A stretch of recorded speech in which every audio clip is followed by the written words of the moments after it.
Hey, welcome. Thank you so much for joining live and thank you for watching this on the replay.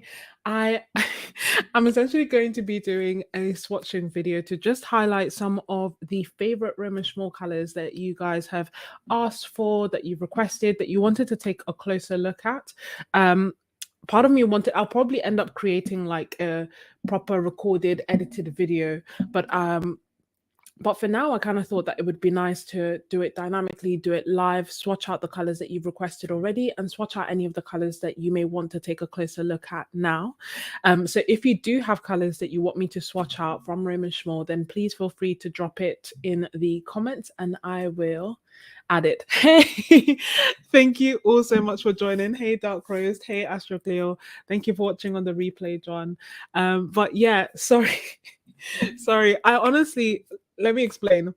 I've been meaning to do this video for so long, but the way that I'm going about organizing the palette is just taking a really long time.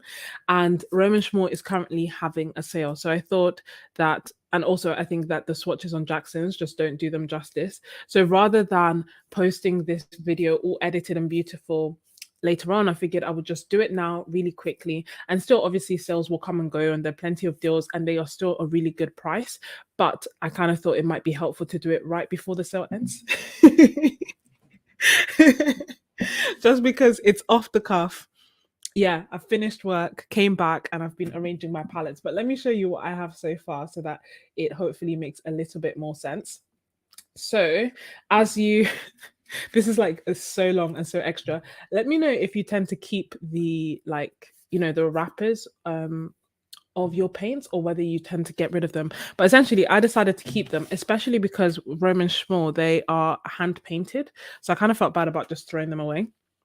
So what I have done is arranged it by palettes. So I have these huge palettes which can take 74 pans, and I arrange them by color more or less.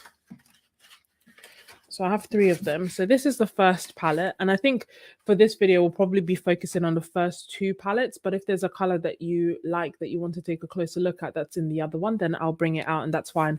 I haven't unwrapped all of them. I think I have like 20 to go. But if I had kept doing this, I would have probably finished at like 3 a.m. So I figured I would just go live instead.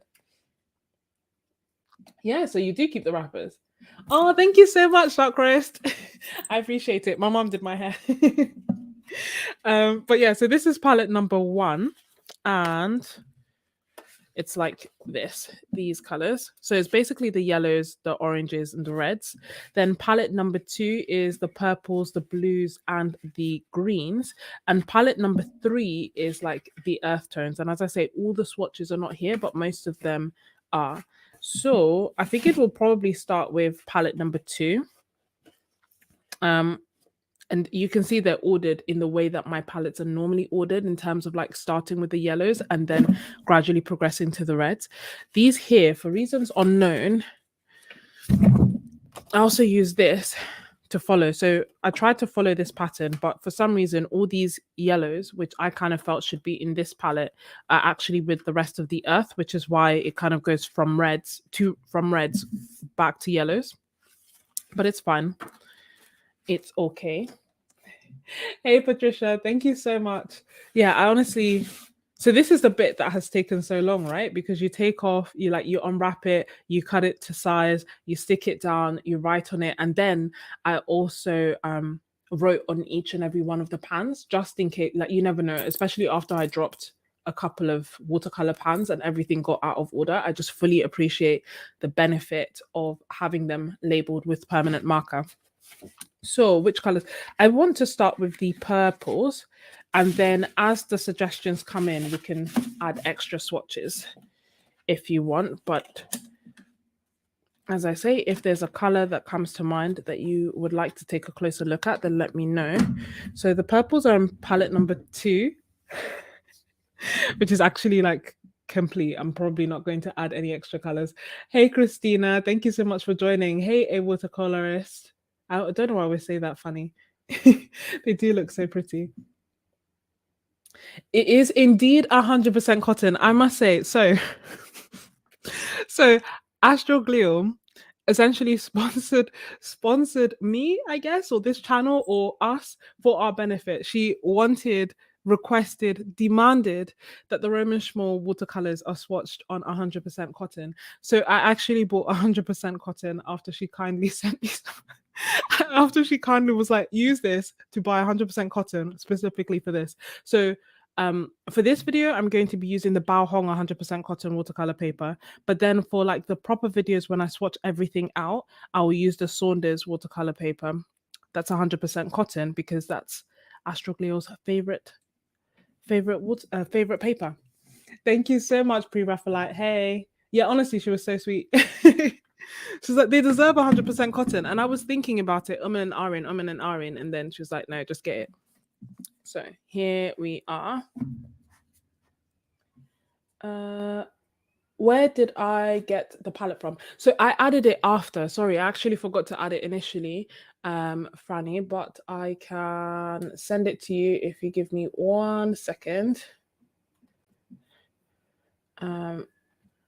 It's on Amazon. It's not from Jackson's. Oh, does the link work for you? Let me try again. I don't know if links actually work on the chat, but I'm hoping they do. So I'm going to start with the colors that I guess are most requested, and that is Mineral Violet. And I tried to kind of create a bit of a system because I haven't done like the swatch card that actually goes with the palettes yet, which is why I have this out with me. So 1, 2, 3. So it should be 3rd row, 2nd row. This one, Mineral Violet. Got it. Oh, honestly, you won't be disappointed. I love that palette. The Urban Sketching palette. And for those of you who don't know or haven't seen it, I have created a video like just swatching out the colors and talking about it a little bit more. They have a travel palette as well, which is similar, but the colors are slightly different and it doesn't have buff titanium, which is why I was really excited to try out the Urban Sketching palette. And let me know if the audio is okay, because last time we were having issues with audio. So this time, especially because it's quicker, rather than like struggling through that, I just didn't put any music.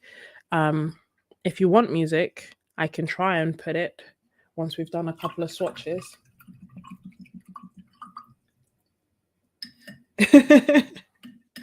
Oh, perfect. Thank you, Astroglio. Then, so this is Mineral Violet. And with a lot of these colors, especially these first ones that I'm doing, I'd probably say don't judge it fully until it's dry, because it does change as it's drying, which is also quite nice to see. The next one is, and sorry, let me tell you the pigment information. So Mineral Violet is, for those who want to know, PB29 and PB19. And now we're going to do Misty Morning, which is PG50 and PV19. And this one is, again, another color that was kind of like, is it that great? And then it dries and it's like, wow, it is pretty. It's pretty like in mass tone. So when like it's the full color, but it's also really nice when it's just watered down and it's a little bit more subtle.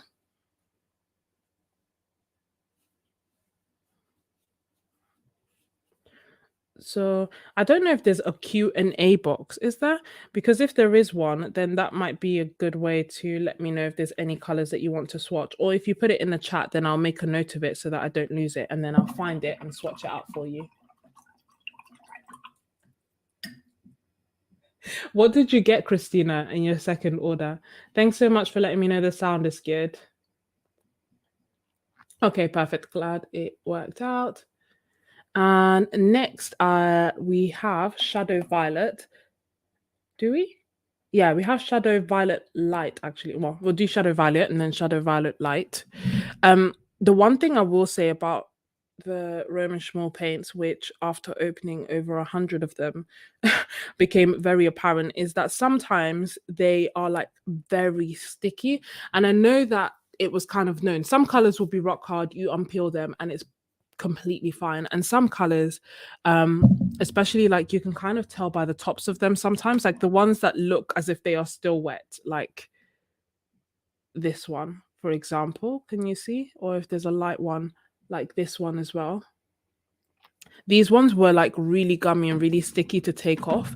So the way to kind of get around that is to look at that. The way to get around that is to like put them in a freezer just for a few minutes right before you want to open them, if you can be bothered. I was quite impatient, so I just persevered, but that would make life a lot easier. Put it in the freezer. Oh, thank you so much, Pre Raphaelite. Honestly, I can't believe it. Like, I'm so happy. Uh, I'm really happy that we've reached that milestone because, yeah, sometimes, guys, imposter syndrome is real. I'll tell you that for free. And it almost felt like, I don't know, like reaching 1,000 was a huge milestone, and I was very aware of that when we reached that. And then when we got like I think 2,000 kind of blew by.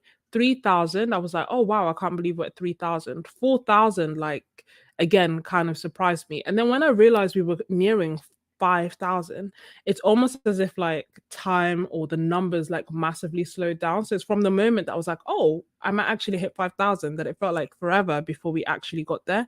And at a point, honestly, I didn't think that we would. And then also I was like, oh, I don't want to tell I don't want to tell anyone because I thought, oh, maybe people will just like unsubscribe. I don't know, like but I'm so glad that we're here. I'm so glad that it's that there's so many new faces and everyone's like being super nice and super friendly. So it's really good. Oh, thank you so much for popping by, Naomi. I'm so glad that you enjoy them.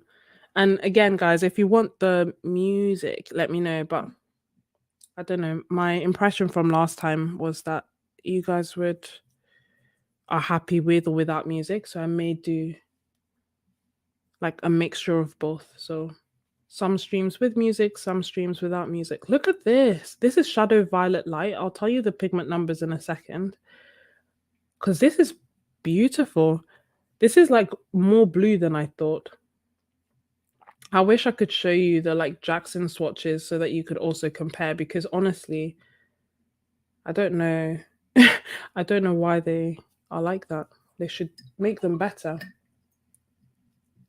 Oh, thank you so much, Free Raphaelite. Honestly, it means so much.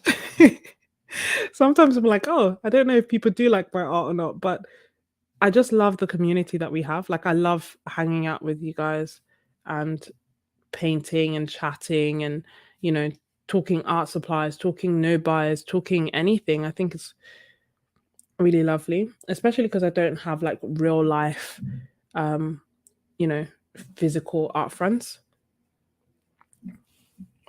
And I can guarantee, oh, look at that. Are they not beautiful? They are drying. I hope you can see them. Hold on. I wanted to see if I had an even brighter light. I have like so many studio lights, but this is Mineral Violet. This is Misty Morning. This is Shadow Violet. And this is Shadow Violet Light. And I didn't even know Shadow Violet Light doesn't really get much of a rep, but honestly, I kind of prefer it more than Shadow Violet. It's like bluey and purpley. And let me actually tell you the pigment information so it makes sense. So we already said that Misty Morning is PG50 and PB19. Shadow Violet, which is this one, is PG50, PB29, and PB19. And then Shadow Violet Light is PB36, PB29, and PR176. And it is so pretty. Yeah, no, I completely agree. A watercolorist, the swatches of Roman Szmal, they're just so different on Jackson's. They're just not that great. Oh, I'm so sorry to hear that, Astroglio. But we're here. We're here for you. I also absolutely love that as well. I think it's special because honestly, when I was starting off, I was quite worried about, you know, the potential for trolls and everything. But touch wood, I am pleased to report and pleased to say that everyone has been just really, really nice. Are there any other purples by Roman Szmal that you were kind of curious about that you wanted to have a closer look at? Thank you so much. Thank you, Pre Raphaelite and Patricia. Mm-mm-mm. No, honestly, Moody and the Artist, look at that. No one really talks about it, but that is beautiful. Trying to show you guys all the colors.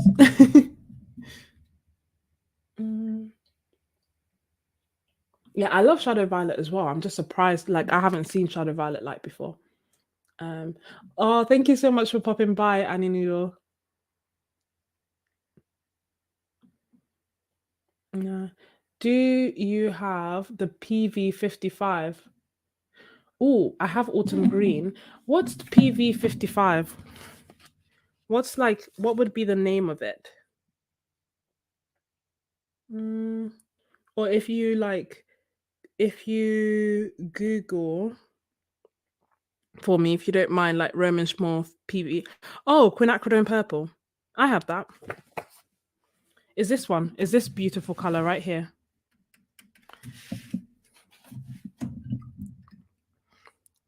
Let's do it on the side. And if I 1, 2, 3, 4, this one.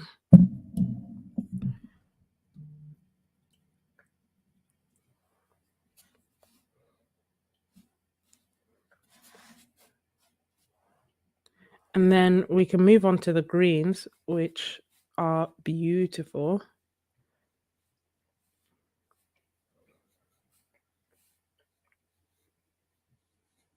So this is quinacridone purple PV55. And I'm painting. I am painting on the Baohong 100% cotton watercolor paper, and it's 26 centimeters by 18. I have a bigger block, and I've been looking for like the nicer, bigger blocks from AliExpress, but they were quite expensive. So I'm managing with the smaller block for now, and hoping that they will at some point go on sale. So I'll just write the names so that as people join, they know what is what. I hope you can read my writing.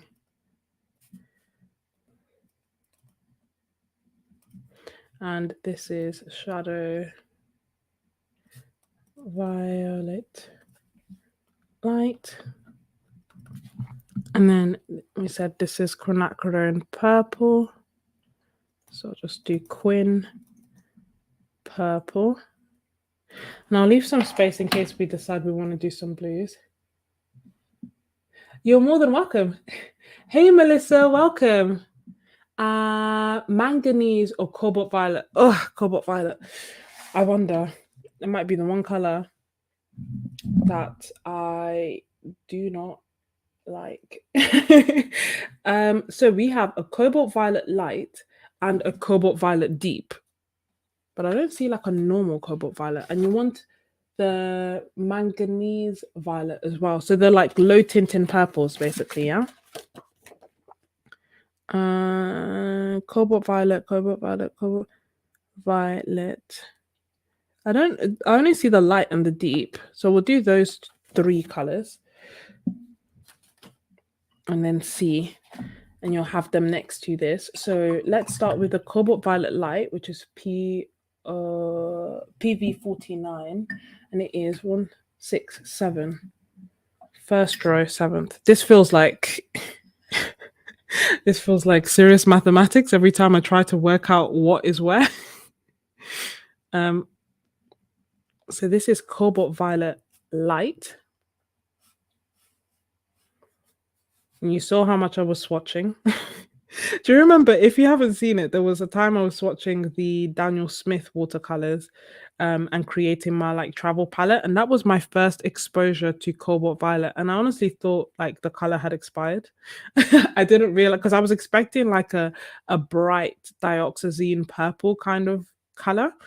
and instead it just was not, because cobalt violets are notoriously quite low tinting, they're more subtle. Or this one actually comes out like this. I wouldn't have thought it's expired or broken. I would have just thought it's pale. So this is Cobalt Violet Light.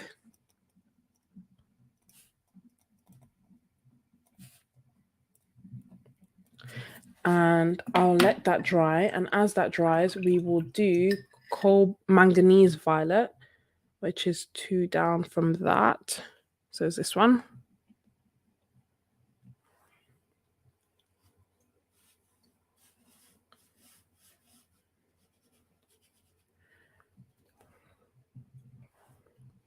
These are more tinting. It almost makes me wonder if I've picked the right one, which I have. Yeah, have I? It's just so 9. Yeah, number 9. I have picked the right one. It's just more tinting than I expected, because quite a lot of like the cobalt violets and the manganese violets that I have seen are just very pale. Oh, pleased to report. I don't know if that's a good thing for you or a bad thing, given that it's different to others. But it's more tinting than I would have expected, and that's manganese violet, which is PV16. And then we have cobalt violet deep, which is this one. Ooh. See, they re-wet so easily. Like, that's one of the pros, at least. A con might be that some of them are sticky, in which case stick them in the freezer before you unwrap them. But the plus side is that, yeah, they're just so nice to paint with, so easy to re-wet. No struggling on that part. And this again has more I'm surprised. I don't know if this is what you were expecting as well, but normally with I don't even know where my Daniel Smith one is, because it was just upsetting to look at. but it was not this tinting at all. So it wasn't this bright. It was a lot paler, a lot more subtle. I'm catching up on your comments as this dries, and I'm leaving it close so that you can see.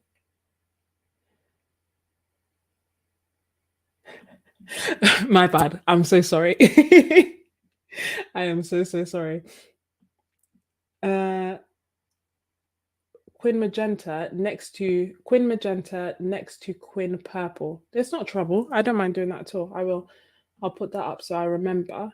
And how about cherry quin red? I have it, but everyone needs to see how pretty it is. You're like the 5th person, Dark Roast, who has mentioned cherry quin red. Like, so many people on Instagram and on YouTube, people have been requesting this color. And I was like, how did I not know about this? And everybody else knew.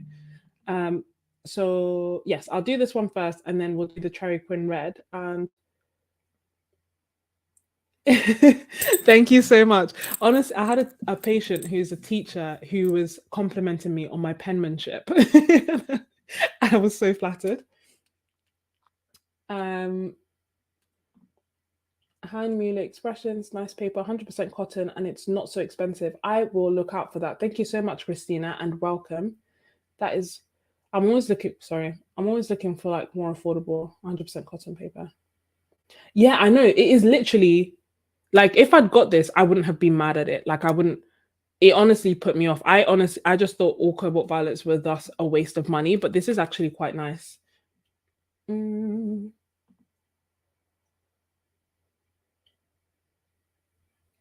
the only place that I know to get Roman Szmal is Jackson's.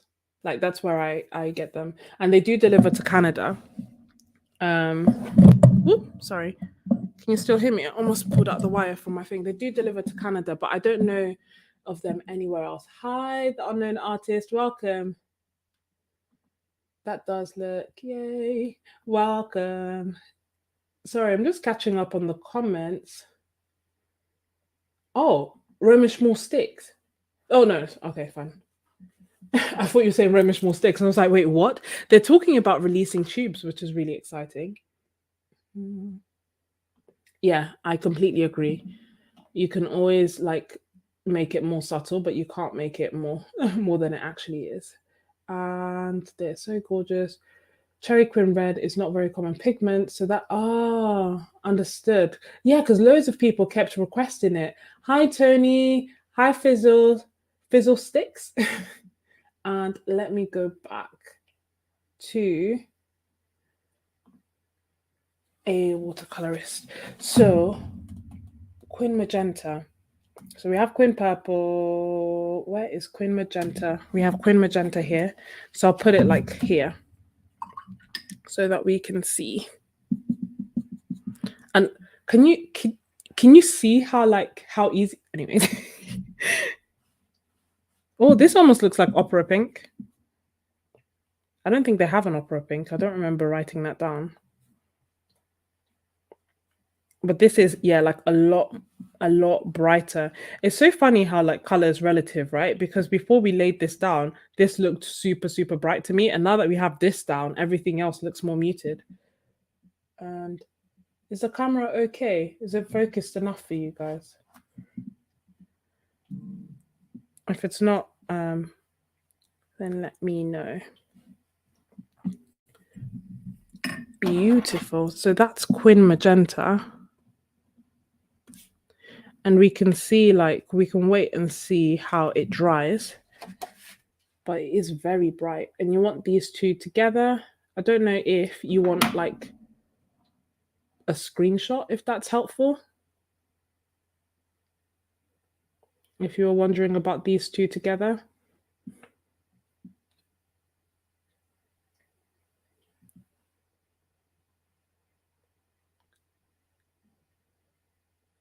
And Queen Red, yes. It's beautiful.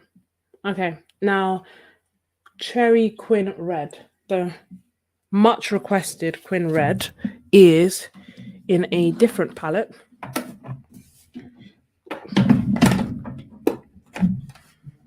It's in this bad boy.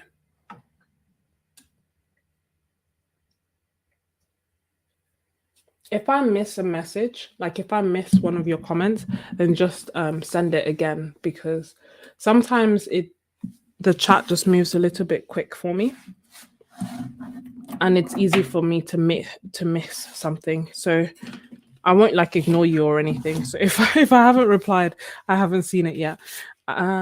So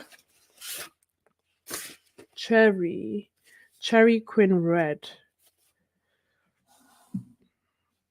Oh, this isn't. How am I going to work this out? I should have thought of a better system. So this is row 1. This is row 2. This is row 3. This is row 4. This is row 5. So it should be row 5. Number 7. Is that right? Yeah, row 5, 7. This one. It feels like I'm honestly doing some sort of maths problem. Row 5, 7. And this is Cherry Quinacridone Red. And I'll put it next to these. Ooh. Even this is super bright. This is confusing. This now looks like opera pink to me. Everything's progressively getting brighter and brighter. I didn't think it would be pinkish. Like, it's very, I don't know if it's meant to be a pink, but it's a beautiful color, like a very pinky red. Let me make it lighter as well. Hold on.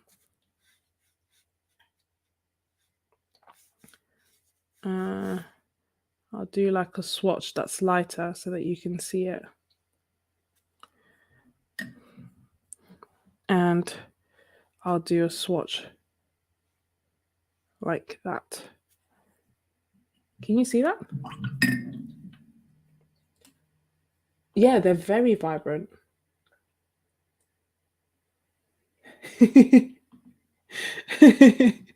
Honestly. It hasn't been asked, and they are not vegan. They have honey in them.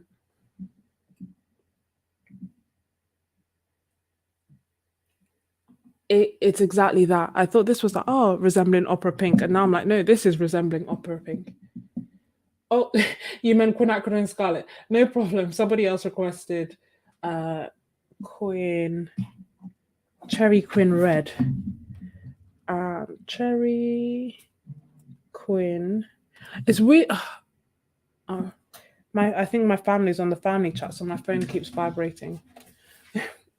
You are welcome.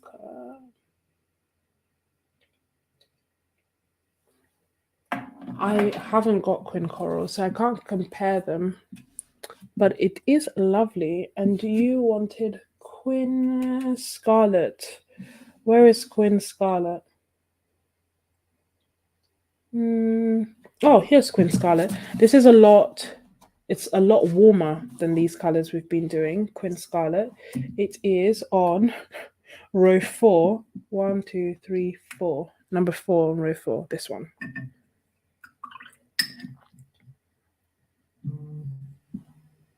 Let me see if I can mute them. No, I can't.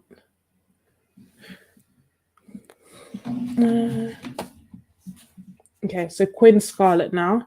So sorry, before we do that, cherry quin red, like someone said, is PR209. Now, oh, am I on the right one? That's a lot brighter than I thought it would be. Hold on, let me double check. 1, 2, 3, 2, 3, 4. It is row 4. 1, 2, 3, 4. Quin scarlet. Why is it so bright?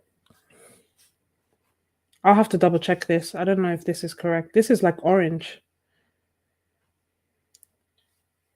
I'll swatch it and then I'll double check it.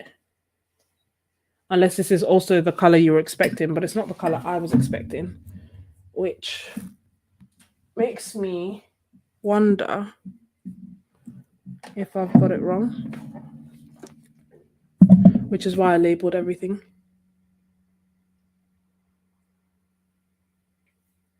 Oh, that was, yeah, sorry guys, wrong one. False alarm, wrong one. That was, in fact, what was I doing? Third row, 1, 2, 3. This is golden orange. I was like, why is it so bright? Let me label that and actually do what you asked me. My bad. Golden orange. Once I like actually create a swatch card, this will be a lot easier to navigate, but I just didn't want you guys to have to wait an eternity for me to do that. So now, as actually requested, quinacridone scarlet. There we go. That's more like it.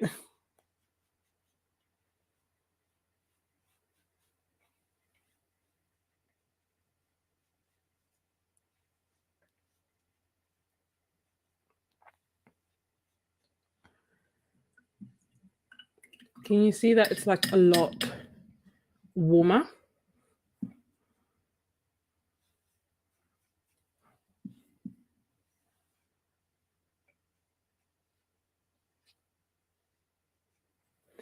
Ooh.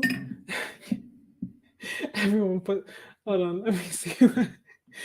So we've done, so that's quinacridone scarlet here, which is, it doesn't have any pigment information. It says PRNA. Yeah, my bad. Yeah, it's quite orange. Still very, it's very much on the warm side, so leaning more towards orange than purple. I'd love to try the golden orange. The golden orange is PO62.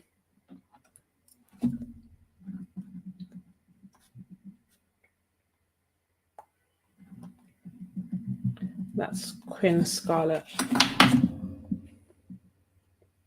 And the greens, we will do the greens, but before we get to the greens, are there any other reds or yellows that you wanted to take a closer look at? Just so, I think quin scarlet is a brand new pigment. Oh, that makes more sense. See, you're proper on it. like I said, Roman Szmal, their labels do have the labels are actually hand swatched, so they're quite a good representation of the colors, but it may be.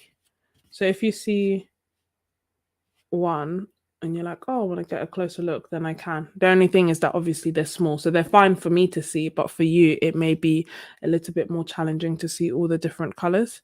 Looking at this, is there another one that is quite nice? Quinacridone Red PV19 is nice. Obviously, I love Permanent Alizarin Crimson as well. I like really pinky reds because I like making purples. Hey, Shadow God, welcome. You want to see the greens? So shall we do the greens next then? We'll do the greens. I kind of want to do the greens in a separate. I love all the PV19s. Me and you both. They are absolutely stunning. Let's close this and then go to the greens.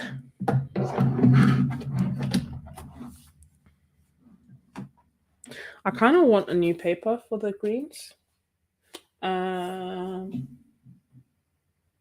Where's my Yeah, no, me too.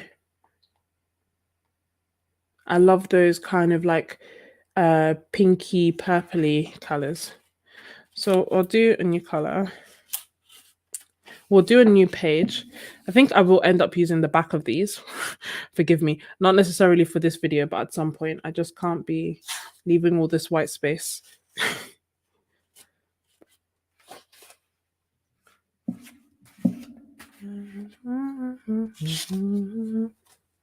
Oh.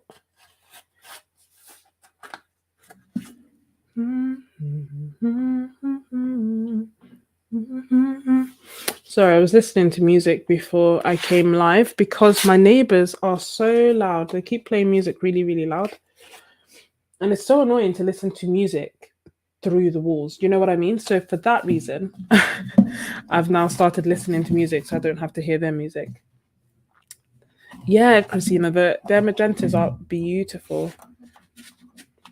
I will do like longer videos swatching all the yellows, all the oranges, all the reds. But for this, it's just swatching your favorites as per your request. Shall we do autumn green? And then we can do let me make a note of it. Christina. There is a ginger red. Christina, ginger red. So once we do the greens, we'll go back to the reds if you like. I love olive green deep, and I'm curious to see how it compares to other olive greens. Okay.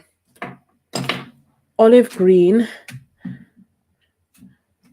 Hey, olive green deep, olive green light. To your knowledge, is there a normal olive green? I don't see one. So I can compare it to those. I can compare those two. Ooh, I'm so excited. Have I even labeled my guys? Is my thing making sense? Okay, olive green light, thankfully, is exposed, and as is olive green deep. So I'll start with olive green deep, and then we'll do olive green light. Ooh.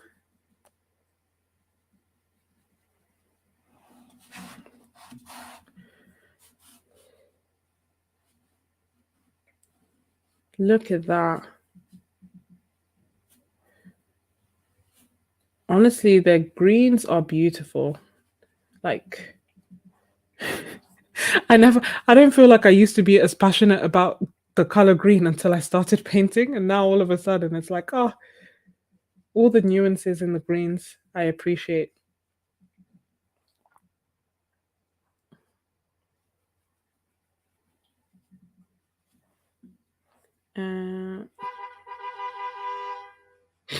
What kind of area am I living in? It's actually a nice area, believe it or not.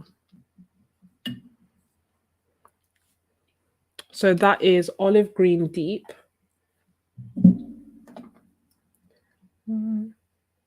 Oh, no way. Oh, hey Hamriv.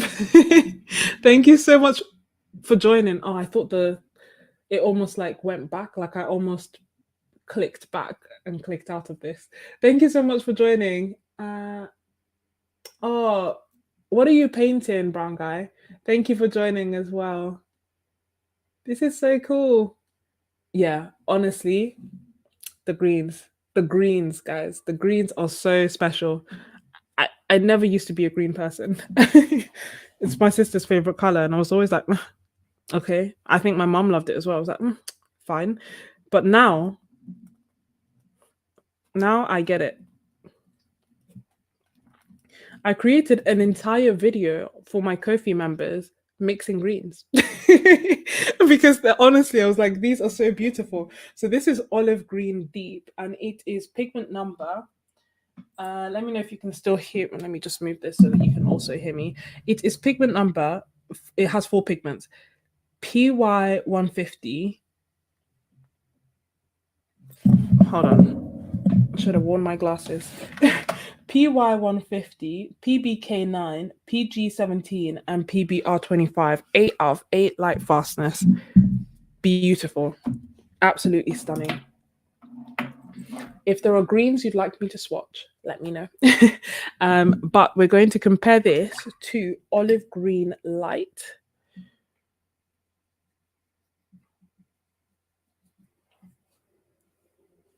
Huh. It's looking very similar. Looking very, very similar. To me, anyway. Which is odd, because dry, they don't look similar. They look completely different. But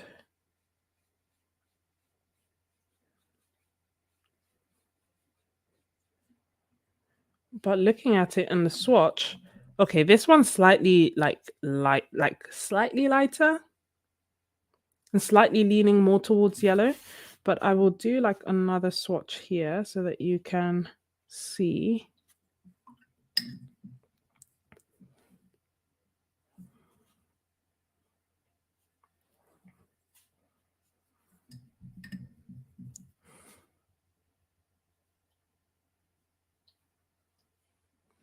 So I don't know if you can see what I mean by like slightly more yellow, but very, very close. Very, very similar to me anyway. Let no one come for me. So this is olive green light, and it has the pigment numbers PB29, PY129, PY150, and PBR25. Let me know, do you want the pigment information on the swatches? Yes or no? Or are you just happy with me reading them out?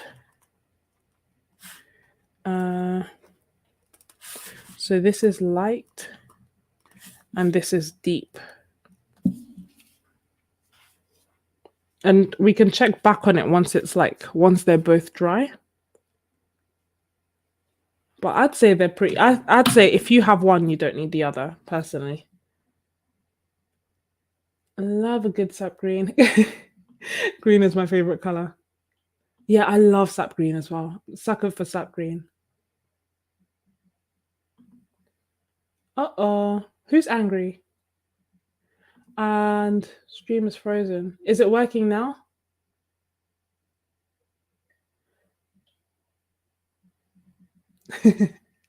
And honestly, I just never used to see the appeal until I started painting.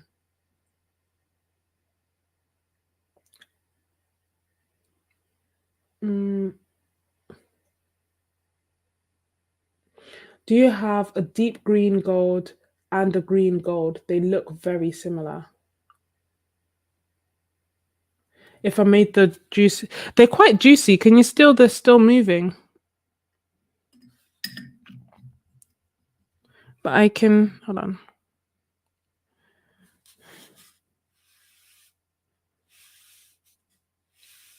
So that's deep.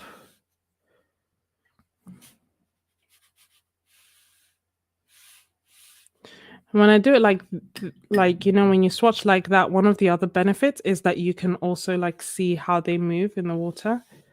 And that is light. The light one is looking deeper to me, but that's just me. Look at that. Both stunning, but I honestly think if you have one, you don't need the other. Or I personally, if I had one, I wouldn't buy the other because there are so many other beautiful colors to get. And that's the deep again, just making it even darker to see.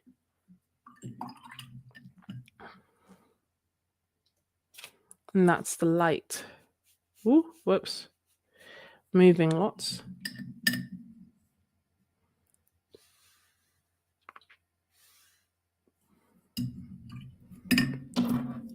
So this is deep, this is light.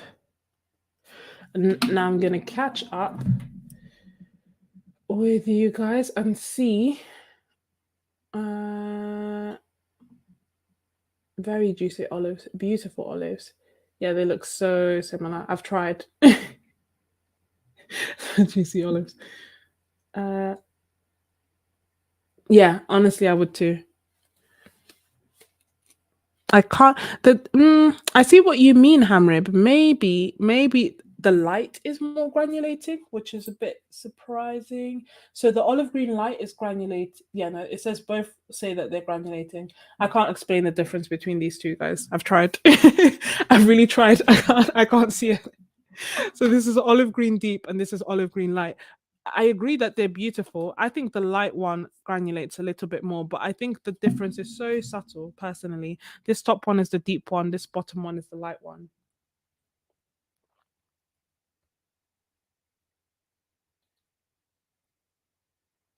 Oh, that sucks. Is anyone else having issues with the connection? Um,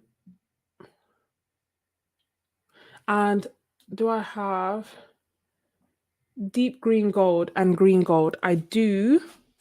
Are they here? Deep green gold and green gold. They are here indeed, and they are. Deep green gold and green gold. Okay. Found them.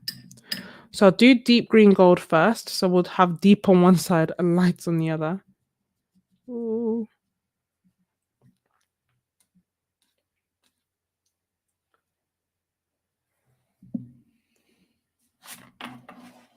So this is lovely.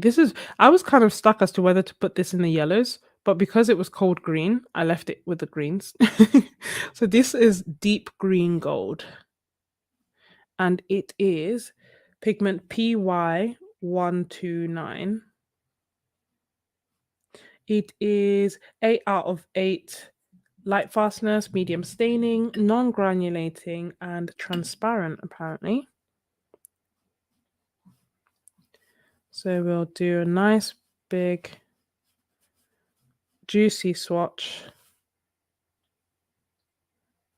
And then do a line here.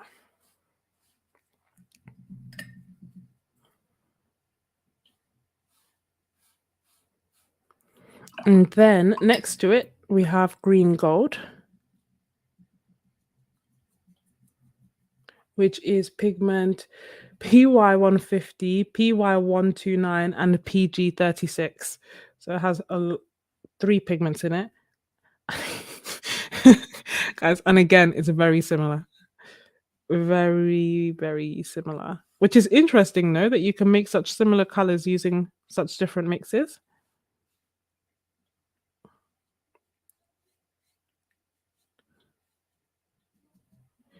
Do thick one and do a light one.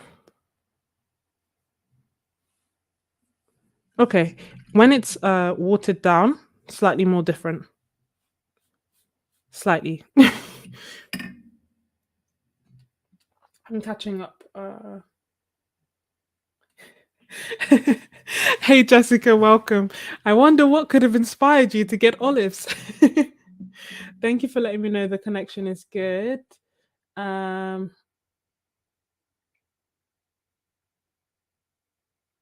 Yeah, there's quite a few dupes. So this is the biggest one I've found, which carries 70 full pans, probably like more than 140 half pans because there's like a little space at the end. But actually, no, probably 140 half pans and 70 full pans.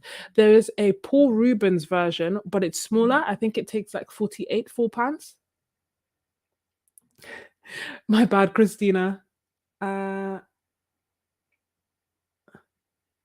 you tell a difference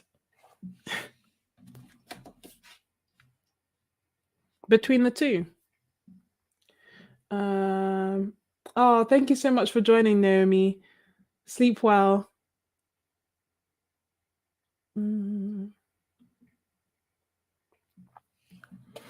So let me label it so we don't forget. So this is deep green gold.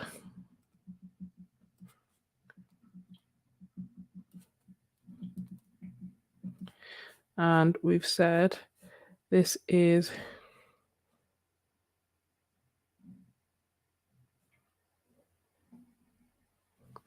and this is green gold, like normal green gold.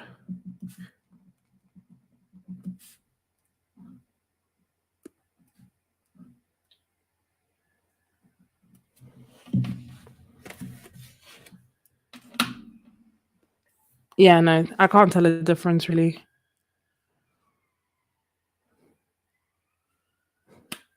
Certainly not.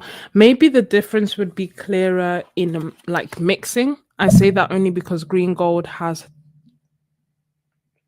how many pigments? Green gold has 3 pigments, whereas deep green gold is only 1 pigment. So perhaps it would be easier for green gold to get a bit muddy, is my hypothesis, but I'm not 100% sure. Okay, good. I'm glad you're back with us, Melissa. Yeah, no, you are not alone. Which is weird, right, Jessica? That the deep one looks lighter. Like I would think the opposite. And now you can also, take note of the olive green deeps. They're also drying. I think they're quite similar. So, which other colors do you want to see from the green side? Which other greens? There's malachite there, which is a different one that I haven't really heard before and has no pigment information because I think it's an earth pigment. Is it? Yeah, it's an earth pigment.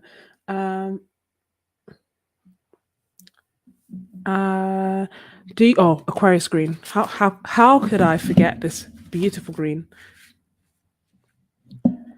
And then I'll probably, what I'll do as well? I'll show you Hooker's green and sap green because I think that will explain why I keep getting the Roman Szmal Hooker's green and calling it sap green, because to me is what a sap green should be. Did you say there is an autumn green? There is in fact an autumn green. It is a brand new Roman Szmal color. So let me show you Aquarius green. And then I will at some point do autumn green, like work my way across. So Aquarius green should be Aquarius green should be which row? Not the bottom row. Not this row. Right? Oh no, it is this row. Sorry about this. This row. Number 2. This one here. Yes. So this is Aquarius green. And it is beautiful. It's absolutely stunning. Let me actually make sure my brush is very clean. I don't want to underrepresent it,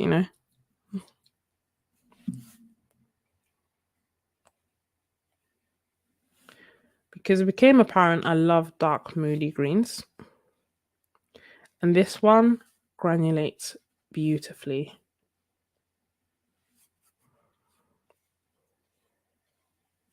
There you go. And as I mentioned, I've linked in the description the where you can get the paints from, because Jackson's is doing a sale that ends today. So as much as I wanted to take my time and do this video, I was like, no, they want people to miss out on the sale. Should you want to get it on the sale? Obviously, if you're doing a no buy, or if you're not buying it, or if you know, for whatever reason you don't want them, fine. But at least I kind of felt like I did my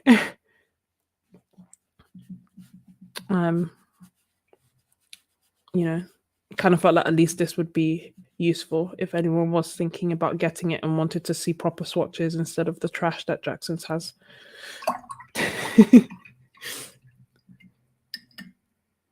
What? Oh, even March is a while away, no, for it to be sold out. And this is another. So this is it in mass tone. So nice and thick, and then lighter. But this granulates, so that to me is the beauty of it. Or one of the beauties of it. And we will let that dry. So that is Aquarius green.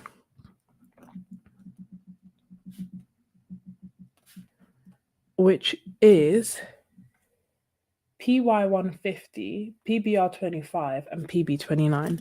And then just want to quickly show you Hooker's green, which is next to it.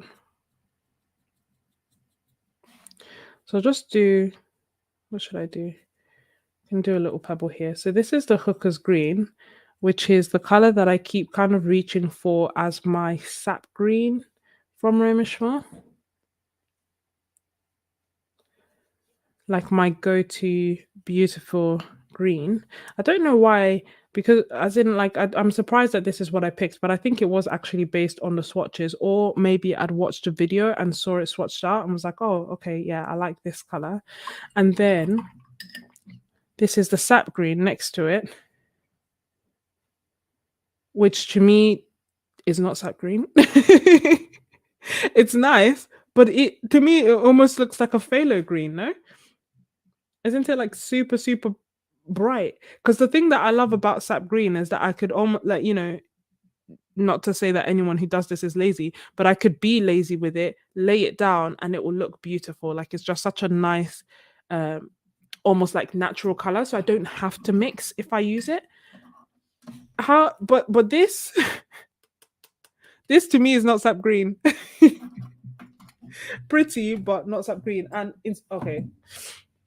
The more I learn about pigments, the more things start to make sense. So this sap green is PY50 with PG7, which is phthalo green. So when I say it looks like phthalo green, it's because phthalo green is inside it.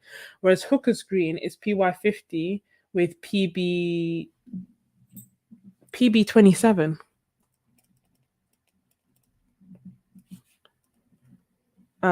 So I created a video talking about like watercolor pigments and introduction to pigments and just answering the questions that took forever for me to like discover.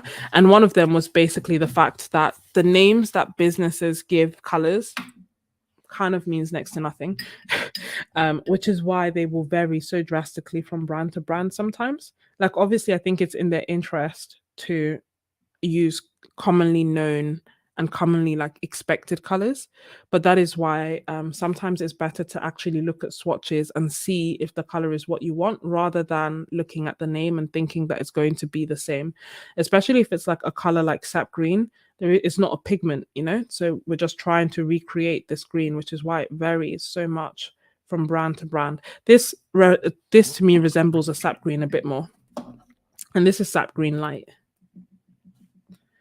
Green light, which has PY110 and PG7 as well. Okay, I'm surprised. Can you see it? And then we have autumn green. So autumn green is their new color,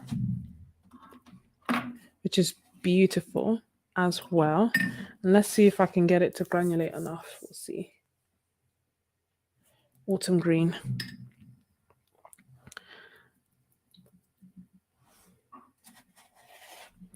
So we can do it here.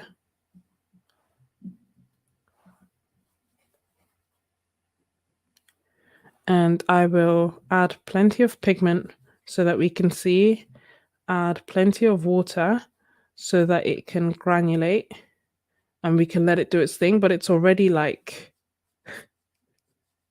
it's already separating so beautifully. And to think I never used to rate greens. Look at me now. Jokes on me, eh? Let me see.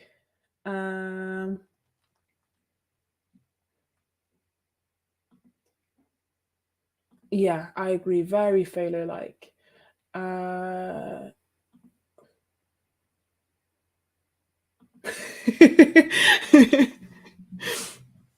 Yeah, I agree. Sap green light is actually a sap green rather than the sap green. And perhaps the hooker's green is a little bit more on the like olivey side, but I kind of like that. Like that's often the kind of green that I'm trying to recreate anyway. I am not. I don't actually think someone's mixed up the labels because it looks so phthalo like, and it has phthalo in it. And I'm pretty sure that when I was looking for us, because I almost always get a sap green in my palettes, and when I was making my own palette of the Roman Szmal watercolors, I didn't get the sap green deliberately. I remember getting the hooker's green because I preferred it over the sap green. So I think it was too bright, and that's why I didn't like it. Mm.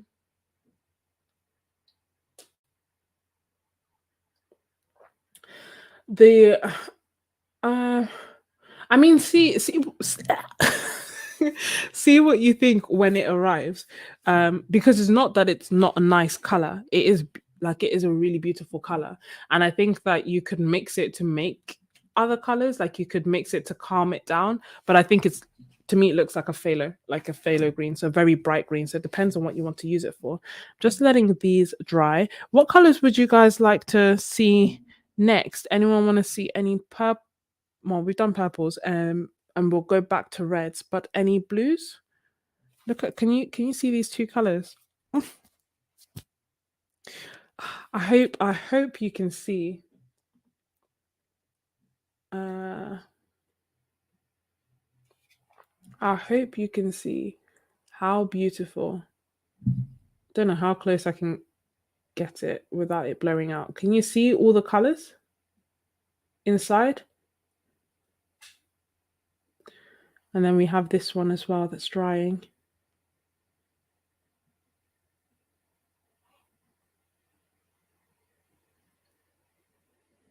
Perling greens, I can do that. And somebody else, and malachite. Okay, we can do malachite. Let's finish the greens on here. So we have perling green and perling green deep, which, if I remember correctly, someone really didn't like. Someone told me to avoid that color, so we'll see. So we have malachite. Go one row up, two across. The mathematics I'm doing here is a lot. So this is perling green deep. Oh, this is nice. It's very grey. It's like a greeny grey, grey green, greeny grey, green. You know what I mean? It's very nice. I wonder, does it granulate? No, it does not granulate. Just so that we know.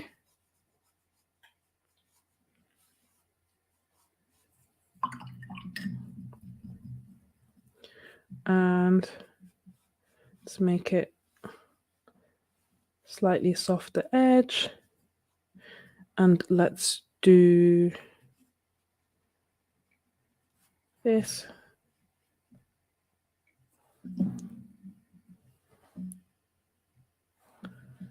And make it lighter as well. And then we'll compare it to Perylene green. Perylene. So this is normal. Wow, the difference is a lot. True to the name, but still, like, I think because, we've compared two lights and deeps already, I was just like, oh, it's not going to be, that crazy different, but it is. It's wonderful. both of them are wonderful in their own way. Oops, didn't mean to touch it. Let me get rid of some of that water.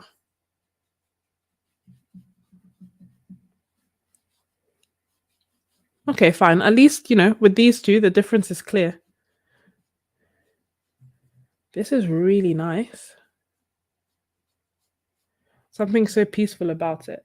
And so this Perylene Green is PBK 31, which is normal, and Perylene Green Deep is PBK 32. And I will do...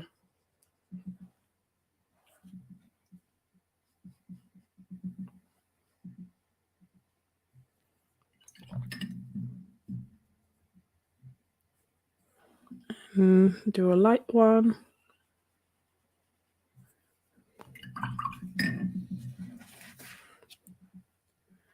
Can you see? They're beautiful. Shebesh grey. Shebesh grey. I unashamedly text my friend who is Polish, and I was like, how do you say this? So he sent me a voice note, and I was practicing so that when I do the video, I don't completely embarrass myself. Not even the live stream, but the actual, you know, video. So this is Autumn Green, which is their new color, which unfortunately sold out at the moment. Autumn Green. This is Perylene Green Deep, and this is Perylene Green.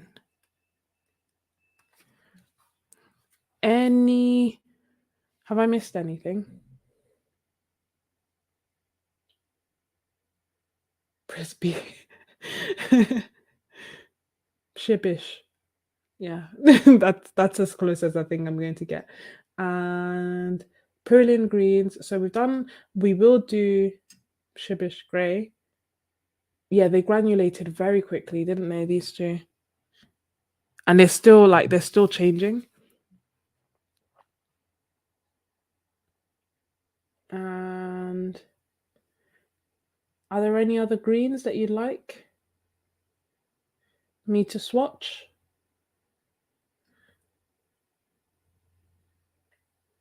Are you sure you got the right Pyrolenes? I think so. Yeah. Right before Malachite is the Pyrolenes. Oh, thank you so much for joining, Shadow Guard. Have a lovely night. I'm guessing it's night where you're at, or day, if it's not. And are there any other greens that you guys would like me to swatch out before we go to the greys?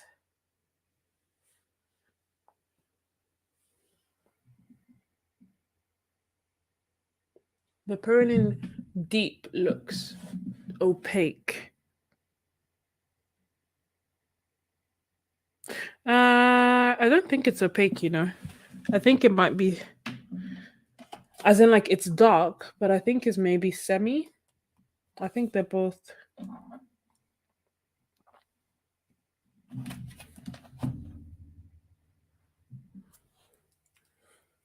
Let's see.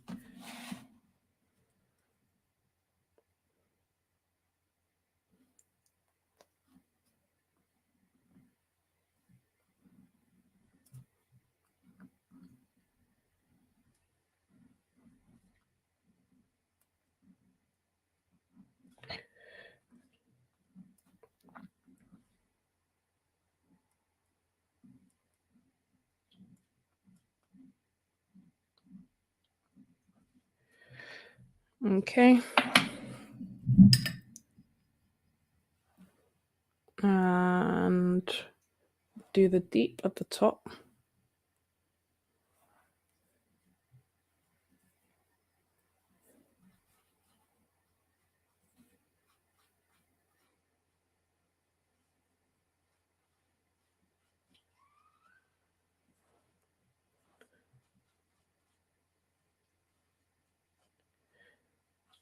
Just so I can have a better look So I think it's dark, but I don't think it's completely opaque. I think it's semi. As in, and they've also, like Roman Szmal, I think I've also said it's semi-transparent.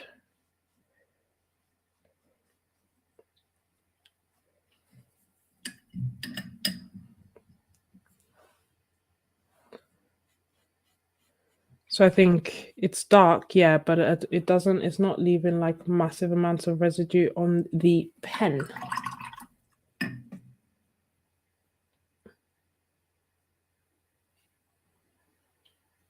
Oh yeah, malachite, my bad. Yes, you did. Did I do phalos? I did not do phalos. Happy to do phalos if you want to see them. Let's do malachite, which is this color right here. Thank you for the reminder. Sorry. This is what happens when I don't write it down. Okay, so this one's harder to reactivate than the others have been thus far, I think. It doesn't quite feel the same, but we'll see. Wait, is that accurate? Let me clean off my brush and try again. Don't know if I'm picking up some from some other color. No, it is accurate. It's beautiful. Very, this to me feels low tinting. Very low tinting. It is an earth pigment. It's like very, very subtle. I don't even think I could mix it because it would get lost. I wonder where this would shine, thrive. Can you see it?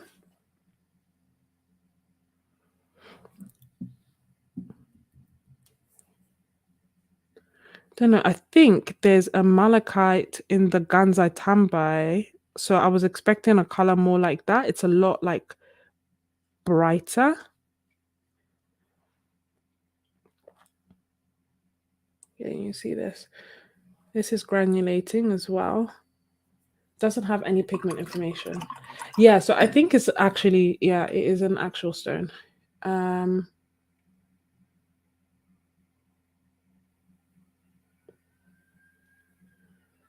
Yeah, it's like a potter's pink but green, exactly. It's, I don't know if, yeah, it's like a very subtle color. I don't know how or where I would necessarily use this. Like it's really pretty and you can see like almost teal-like colors as well as like a greeny color coming through with the granulation.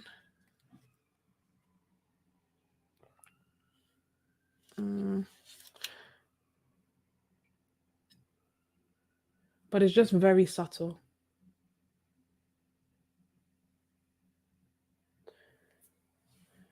Green, yeah, like a green earth or a weak chromium. So it's nice, just perhaps not quite my cup of tea. Like I think it almost looks like, you know how Potter's pink has like almost like to me it reminds me like of the past in terms of like back in the day, really romantic vintage. That's the word. It looks like a vintage color. I was like, what is back in the day? It's so soft and gentle. It's almost pastel-y, but granulating. Malachite.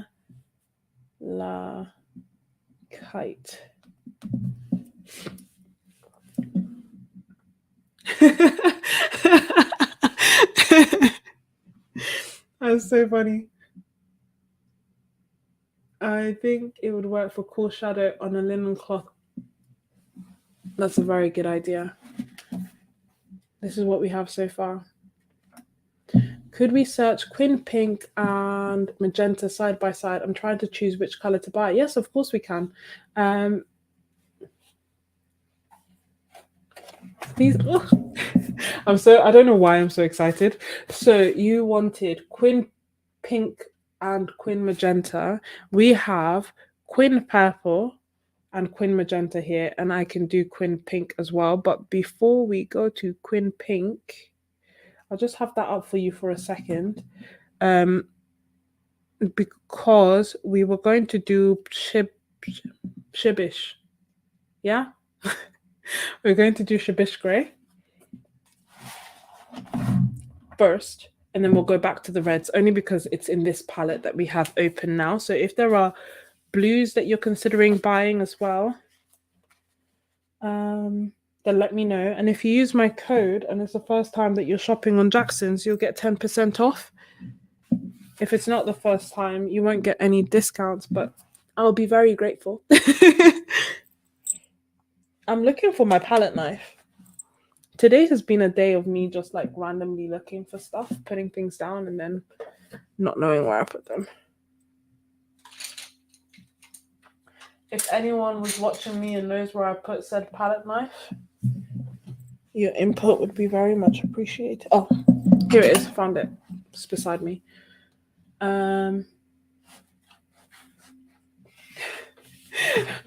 Very back in the day. Yeah.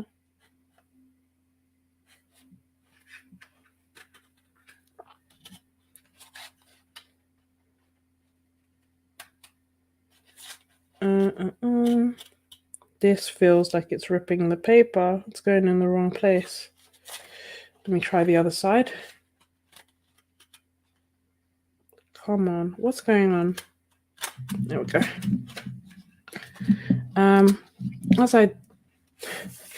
As I struggle to remove this, there we go.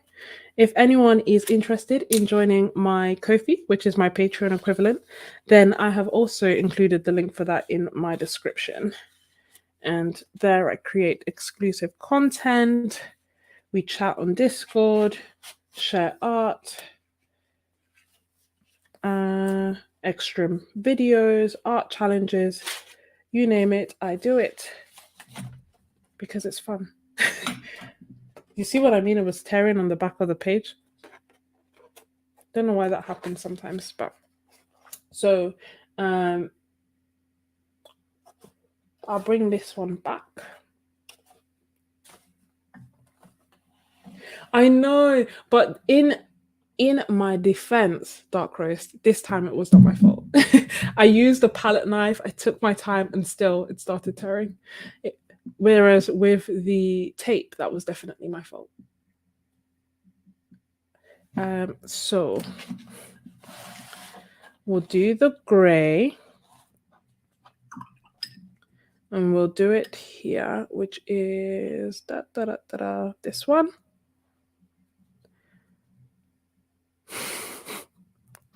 Forgive me. I almost feel like just having my friend's voice note and just pausing, playing it, and then continuing to speak. So this is Shibbish Grey, which is beautiful. Oh, look at that. Even in dark, like even as it's dark and it hasn't started granulating, I'm already like, this is a bit of me, you know, as Love Island people used to say. A bit of me. This is beautiful. I'll be damned. Like, wow. Let me do, and then do it lighter, and then lighter. Oh, this is so nice. Sorry, you know, it's almost like you forget. Shibbish.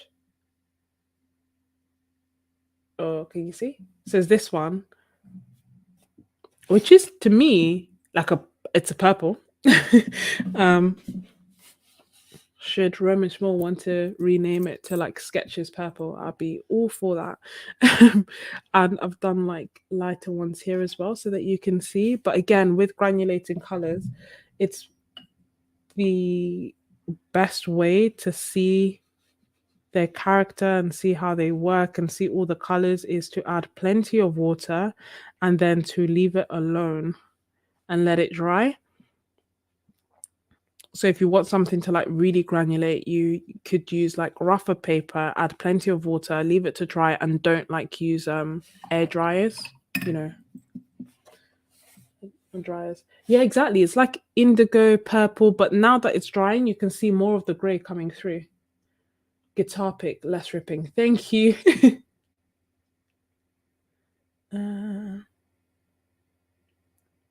Oh, what's the actual spelling? Yes, dark roast, you're correct. That is how it's spelled. And what else should we swatch next to it? Before we put away the greys. I like shadow grey as well and Payne's grey, but I don't know how other people feel about greys. If they're like, "Ah, it's greys are fine." But yeah, no, this is beautiful. Like, look at this whole thing. But while we have this out, we will swatch out.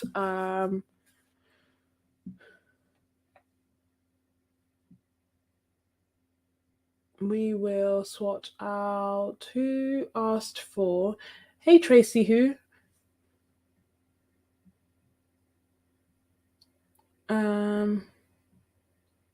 What color was it? Quin pink, was it? I can't remember. Please remind me. If you're still here, you wanted me to swatch out the quins. Which quins were they?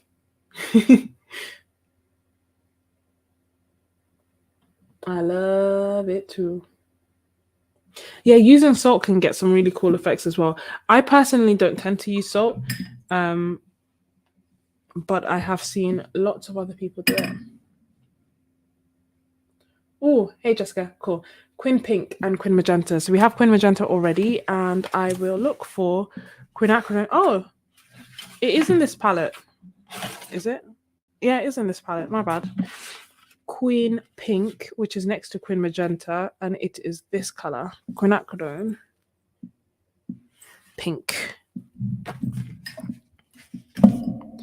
And let's see.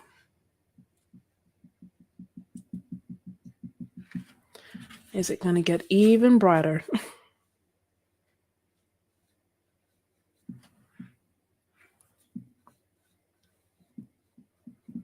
If you're enjoying the video, don't forget to hit the like button, like I always forget to ask on live streams.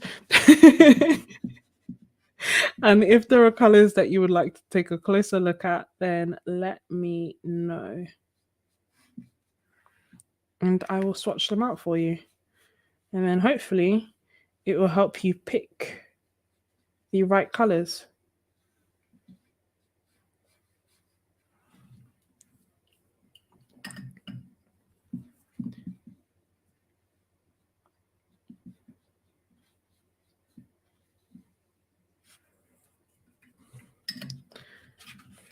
So I will let it dry, but this is the quin pink and this is the quin magenta. Both are lovely.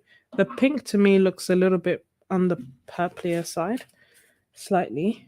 Quin pink.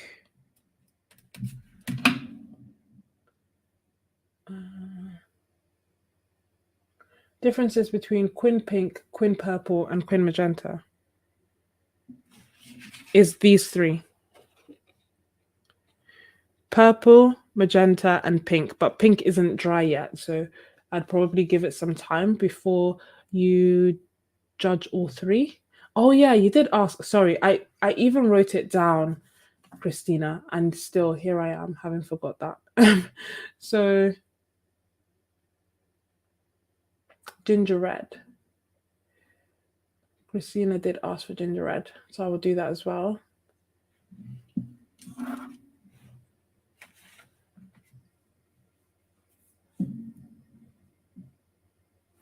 There is, before we go to the next palette, Whitwix, hello, said there is a lovely periwinkle blue, 7 rows from the bottom.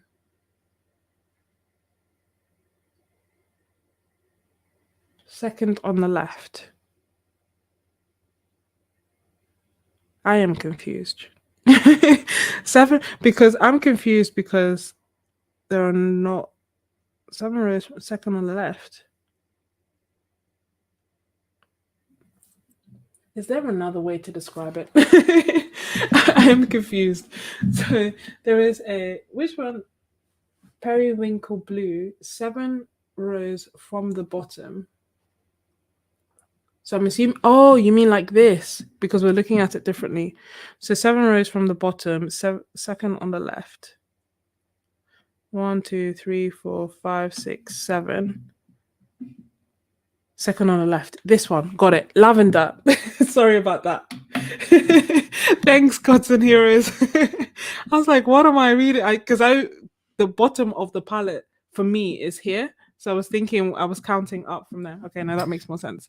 So this is lavender, spelt with an A at the end. That's why I said it like that. And let's swatch it and see. I'll leave some space just in case there are other. Ooh, this looks opaque. This looks like gouache. This is lovely. Like really nice.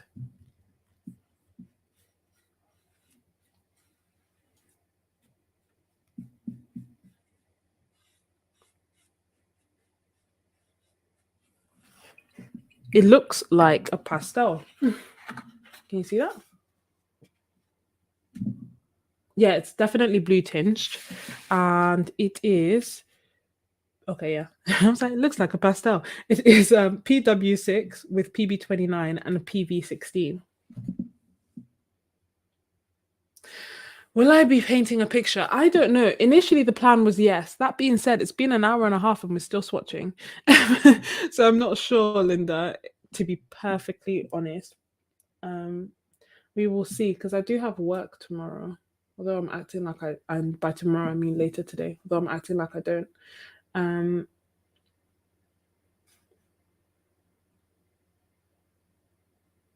And do I have ultramarine pink in this palette?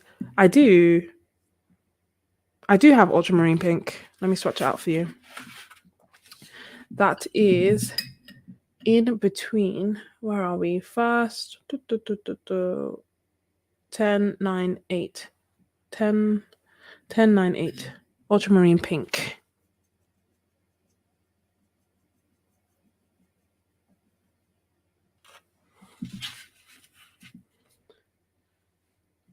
Hold on. I may have to. Sorry. I may have to change my water at some point because I don't want to feel like I'm misrepresenting I'll end up misrepresenting the colors. So I've just got a new cup, but once that one is murky, then I'll get some more water if we're still swatching. So this is ultramarine pink. Who even knew there was such a thing?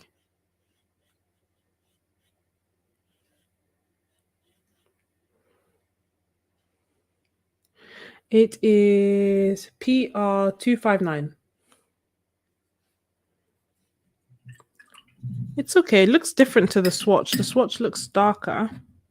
Let me see if I can pick up some more.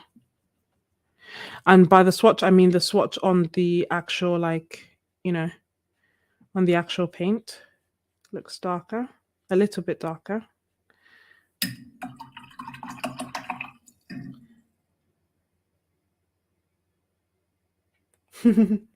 So much eye candy, indeed. Welcome back. I'm glad you can hear us all right. Man of Watercolor says you can turn any. Yeah. So I know this is what is said, and it is true, but I just feel like it's so much more enjoyable to actually just use gouache or watercolor. Like, I think adding accent, like, I don't know. When I tried to mix it, basically, it was very difficult. I ended up turning, like, it was very difficult for me to get the colors that I wanted because of the drying shift and because you're adding white. So you're changing the hue of the color, or you're changing, not the hue, the value of the color.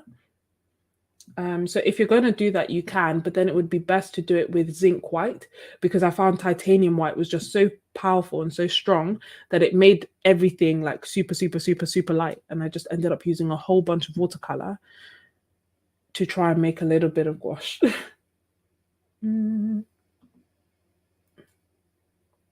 Exactly, that darn imaginary cat. I don't know how I am so clumsy when it comes to my art supplies. Resembles Rose of Ultramarine. So yeah, well, it doesn't have that much blue in it. I think Mineral Violet, like watered down, resembles Rose of Ultramarine a little bit more. If you were looking for like a something similar. Oh, I thought you meant last time when I was I think when people were watching the last video that I did, that was the art haul. At the end, because at the end of a lot of my videos, one, I talk to my MVPs and like leave you a little question, and two, I also put bloopers in. And one of the bloopers was that for some reason, like a whole bunch of stuff around me like fell down as I was talking randomly, and I just like stayed there and held onto my palette and didn't do anything. So people were asking me like, do I have a cat, to explain how halfway through me talking everything starts falling, and I was like, no, I'm just clumsy sometimes. Exactly, Melissa.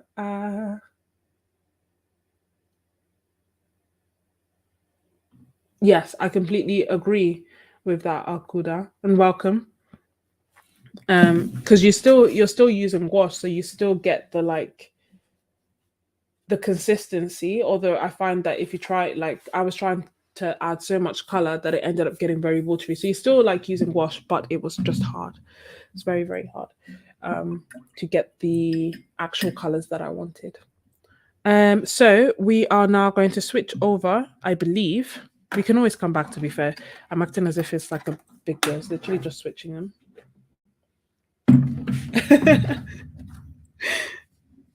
Your cat's yelling at you. And we will do the red. Just in case Christina is here still or watches it back.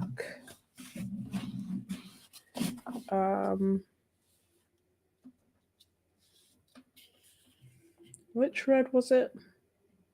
Had a funny name.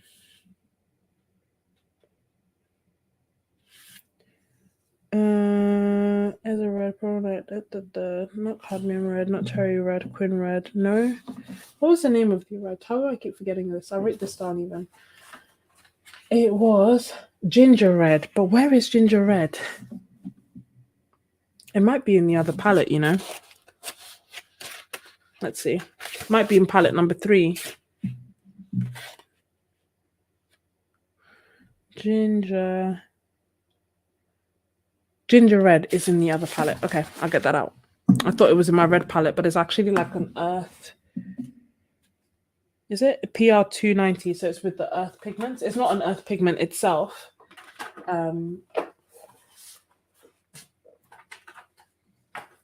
But it's not like super, super, super bright red. Oh, hey, Christina. Sorry it took me so long. Endless colors. Honestly, there are. So you can see I haven't finished it. These are all the colors that are left to do. And they're all out of order as well. So I will arrange them, organize them. Can you see the edges as well that oh no, you can't really. Just trying to show you that I also like wrote everything down. But let's find ginger red, shall we? Ginger red is on the last row, penultimate row. It is 1, 2, 3, 4, 5. So this one, oh yeah, this one, ginger red. It's not that red at all, in my opinion. It leans more orange. It looks like an opaque orange, although it says a semi-opaque. So many palettes. Where should we do it? We can do it here. That's a work thing I need to do.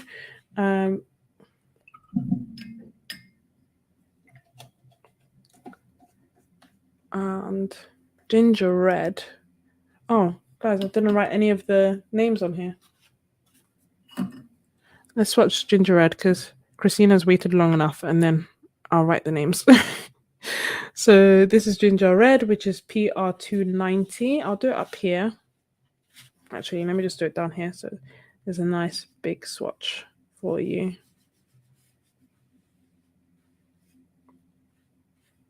I wonder, can you see? It's almost like a like a dark pumpkin orange. And when I say pumpkin orange, I'm literally imagining a pumpkin. I don't know if pumpkin orange is actually a color. So I'm not like comparing it to another brand.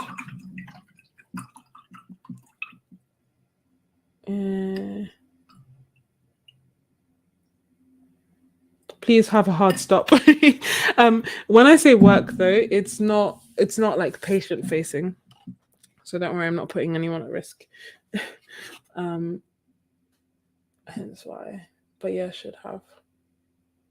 Ginger red looks more like a ginger brown. Yeah, it's like it's like an orange. It's a dark orange.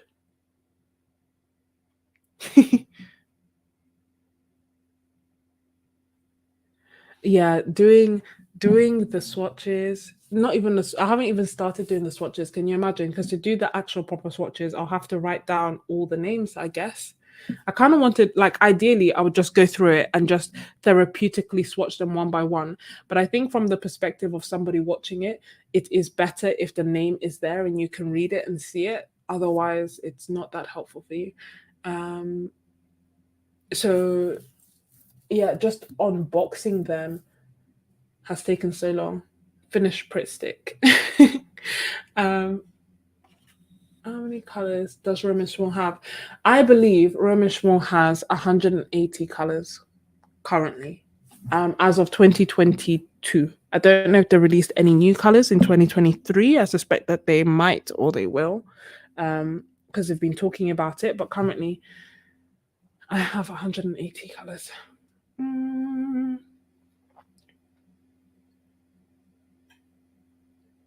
Autumn oranges are so gorgeous. They are. Pumpkin orange is definitely a color. When I said it out, it sounded like a color, and I was like, no, I'm actually imagining a pumpkin and thinking of that color. I'm not referencing a pumpkin orange. Hey, Miss Ebony, welcome. Does this mean you're working or no? If it's so late for me, hopefully you're like on your way home or home already. We are, or we have just been rather, swatching out people's, like, the colors people wanted to have a bit of a closer look at. So we have the purples. Look at that. Haven't written the names. I'll have to end up, some of them I remember, some of them I think I'll just have to end up watching the live stream back. And I'm just looking for my pen.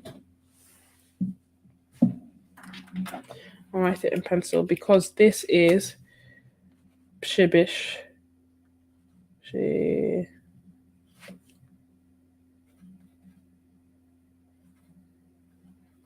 Grey. This is lavender. This is ultramarine pink.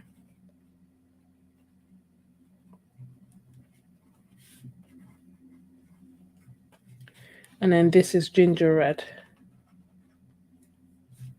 I guess it just leans more to the ginger than the red.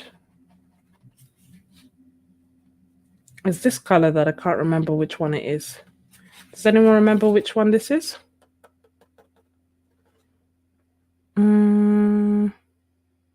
That we did.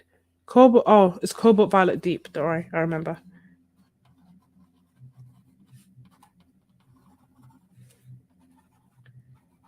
And then these three are with this.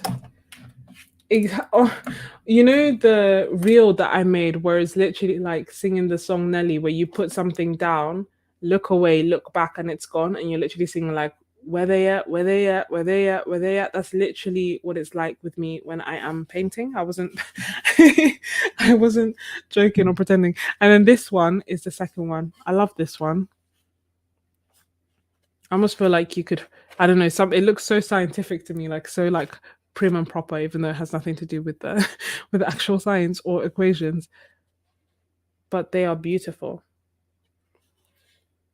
Oh, thank you so much, Rick. What a watercolorist. Good. Got some sleep just in case you want to go to midnight.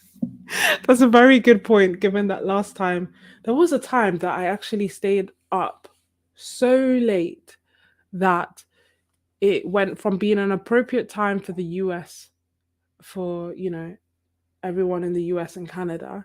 And then it became very late for everyone in the US and Canada. And then the UK people started waking up. Like I went through time zones. But yeah, these are the colors that we have. So the olive green deep and olive green light, we've kind of said, I still can't really tell a difference between them. This olive, like the olive green deep, has dried slightly darker. I'll give it that, but I don't think you necessarily need both. The deep green gold and the green gold, both are really lovely. They are slightly different, not massively, but slightly. The green gold, for reasons unknown, is darker and has three pigments.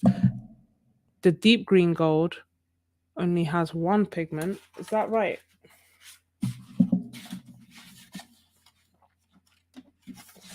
Let's go to our green gold palette just to be sure, but I believe that is correct.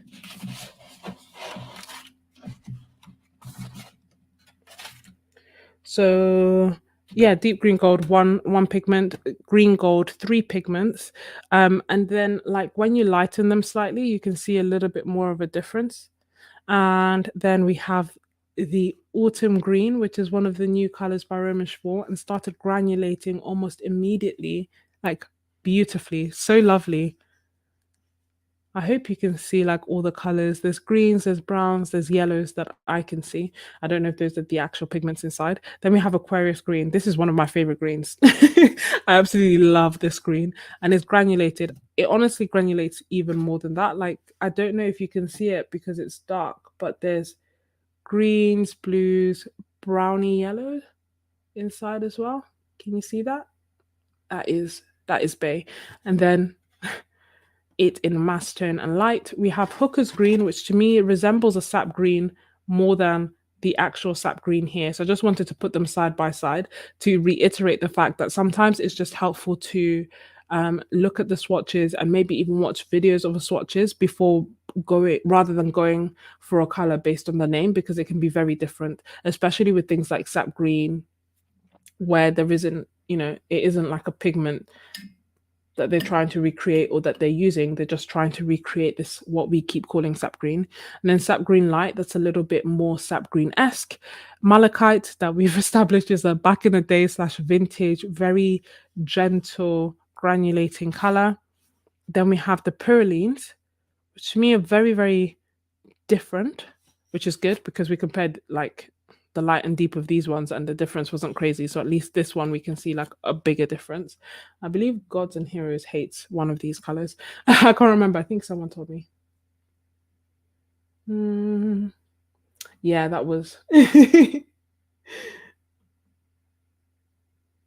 Yeah, that stream was a lot. Have I tried White Nights? I have not tried White Nights as of yet.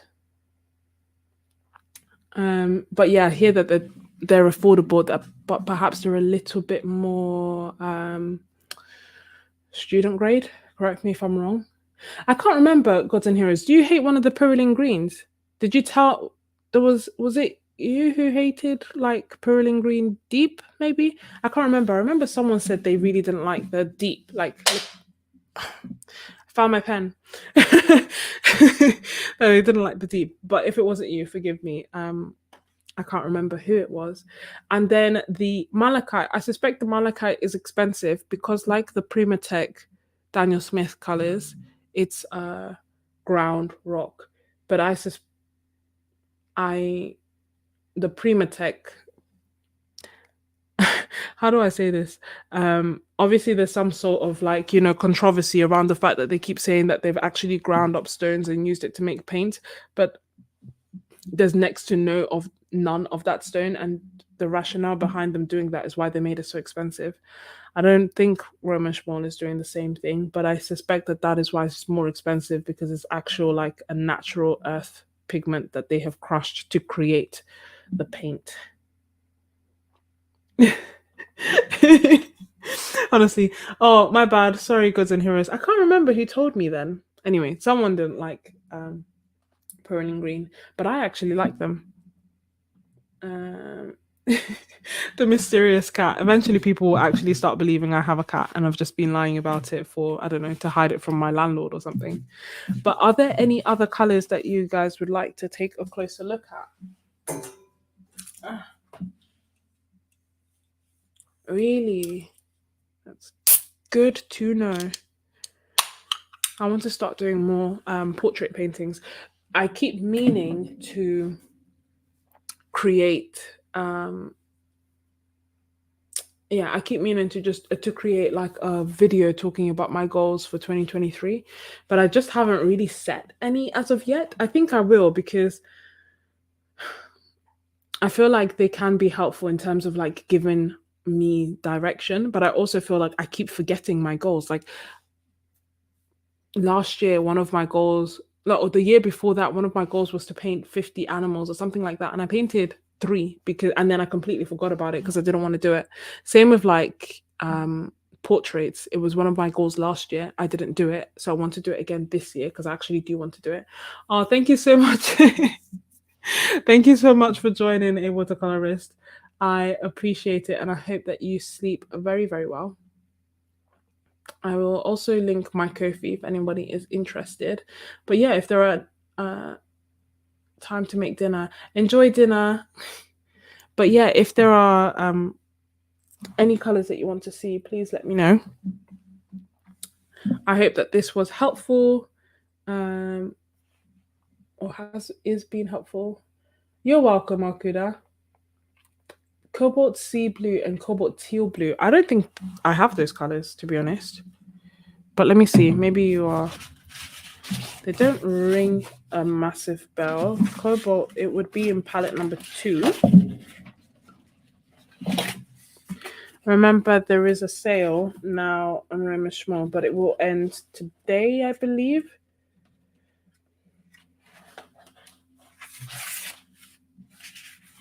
So we're looking for cobalt teal blue. So there's cobalt cerulean blue, cobalt colon blue, cobalt blue, Aquarius cobalt blue, cobalt blue deep.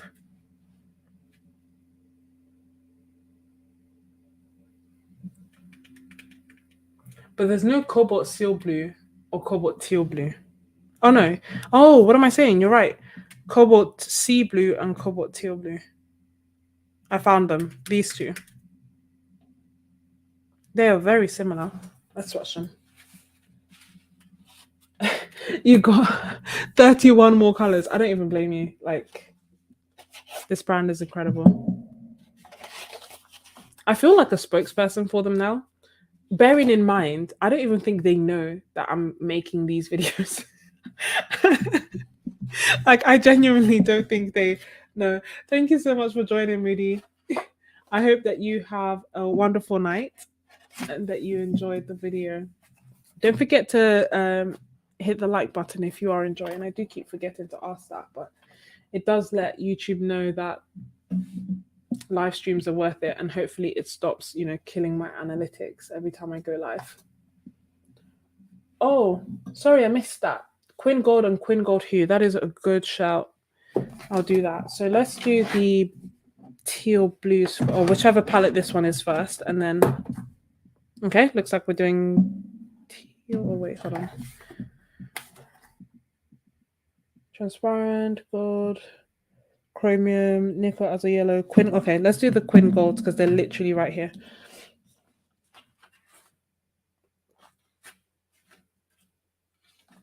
Can I paint on the back? Maybe I won't. I'll paint on the back for other swatches. So we'll use Quinn Gold Hue. So both of them are technically quinacridone gold hues, but one is actually called quinacridone gold hue and the other one's called quinacridone gold, even though it's not really quinacridone gold. So this one is quinacridone gold hue, which is PR102 and PY150. So this is the one that will live on. As you may or may not know, PO48 is being discontinued, sad times. And that's one of the pigments that is quite often used to make Quinn Gold. So Roman Szmal have announced that they are discontinuing their Quin Gold, and we'll just have this. So this is the quinacridone, what Roman Szmal call quinacridone gold, but it is actually PY150. Oh, okay, and PO48. So it's a lot more orange. It's warmer than the other one. It is nice. Makes me sad. I don't want to fall in love with something I can't have.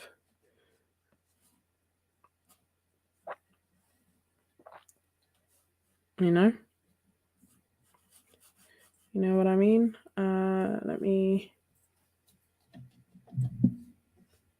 Yeah, pans don't help me at all, which is why I had to write all their details on the side, because they look completely different.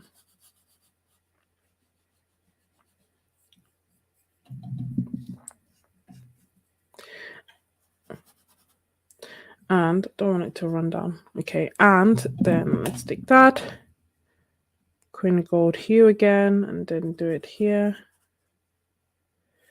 and water it down. They are stunning. DS will have, yeah, exactly. Daniel Smith said they've bought 15 years worth. So there is still some.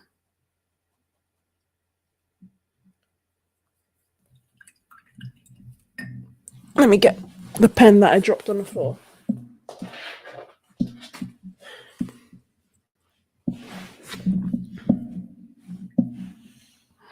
So this is Quin Gold hue. I'll write it up here. I'll write it on top. So Quin Gold hue. And this is Quin Gold. And for the sake of this, I'll write the pigment information so that we know. PY150 and PO48. And this is PR102 and PY150. So this is actually the one that I have in terms of like in my main Roman Szmal palette, is the Quin Gold hue, this one. They are quite similar. I think the differences are more so like in mass tone, like when you just lay the paint on thick, this is quite orange, whereas this one is less so. What do you think?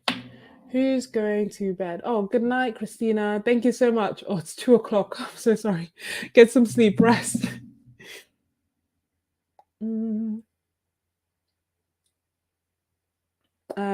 Welcome, RBG Colors.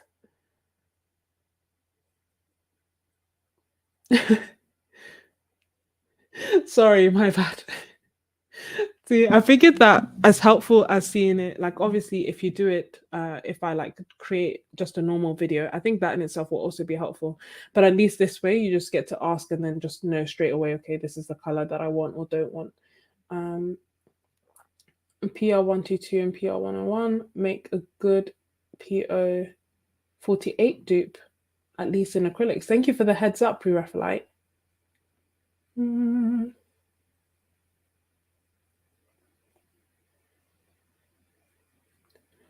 Closer, which one? Which one? Oh, the hue looks closer to PO49. Yeah. See, thankfully, I wasn't in the PO49 era, so I never got to fall in love with that, which I prefer because I don't want to like be like, oh yeah, I really love something, and then it runs out. I would never use it. The Quin Gold hue is really close. Oh, good. I almost want to leave this page as it is, and because I have a Roman Szmal one, and I have a Holbein one that I can compare. So maybe I feel like I'm finishing this block, you know. But I'll leave it. I'll take it off and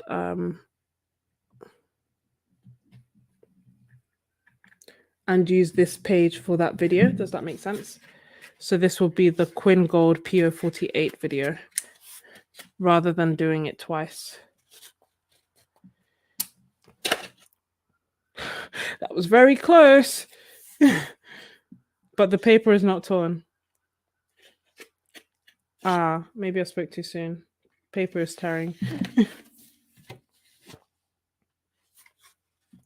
Don't know why though. There we go.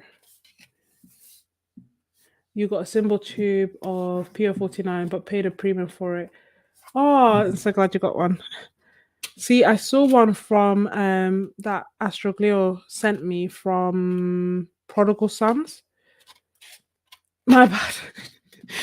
Expensive stream from Prodigal Sons. They were selling the genuine Queen Gold, but I think it ended up being something like over £50 for one half pan or something like that because of the shipping as well. It was just too much, and I was like, there's no way that I would end up using that paint because that one half pan would cost more than an entire set of watercolors. Yeah, it was you. Thank you for sending it. Yeah, they've sold out now. They've sold out. So I'll keep this separate for a future video. Keep an eye out for that. Well, I'll just compare the other. Well, I'll be comparing I guess all the Queen Gold hues. I don't have the genuine Queen Gold, but at least people can look at the hues and decide which one they prefer, and also the PO48. And then let's see, Cobalt. Can I squeeze them in here? I might try and squeeze them in here. The Cobalt Teals.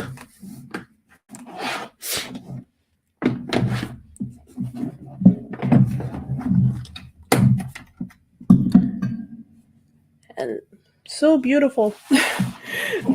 So which one is it?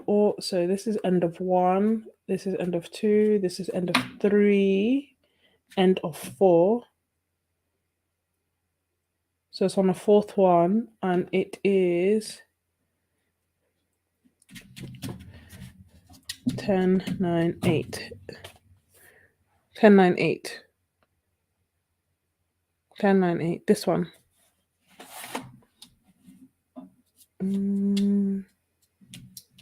Yeah, these two. The Queen Magenta looks like it has a huge drying shift. Quite a...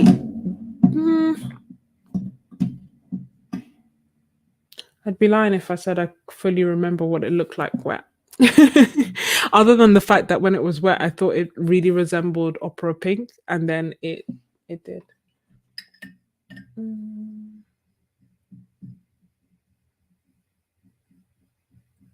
Yeah, I know. I think the shipping was almost as expensive as the half pan, so I think, or if not a bit more.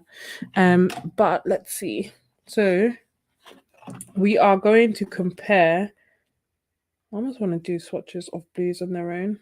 Maybe I'll just turn it around. Should I just do that?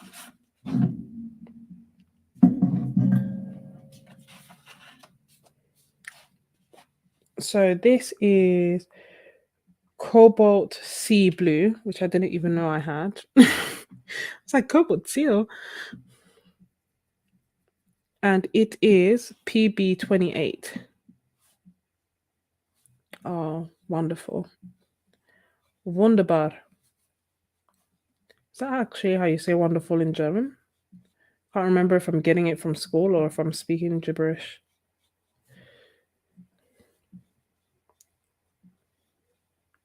Oh, this is wonderful. Let's do it. And let's lighten it as well. Oh, almost off screen. Is the Autumn Green new? I believe so.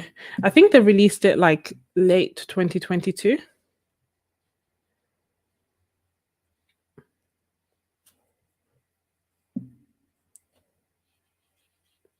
I think it's their newest like color.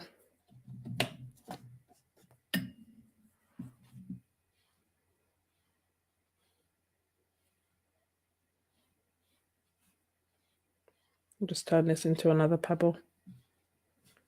Ah, that was not what I intended to do.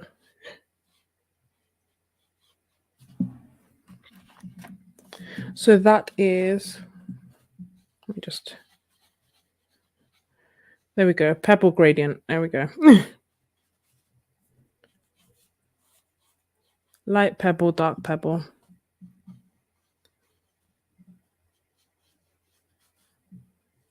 Both the same. And then we have... I just made one lighter so that we can see it. I'm not sure if it granulates. I always like to see for myself first and then check what the swatch actually, what the label actually says. And hey, Laura, welcome. Fantastico. Ah, like wunderbar. Wunderbar. Todos los colores son muy bonitos. All the colors are beautiful, are very beautiful. Very good. And then we have cobalt teal, which is next to it. And I actually have cobalt teal, I believe. Very similar, but I would probably say that the cobalt sea blue is just a bit bluer. It's like closer to blue. You'll see.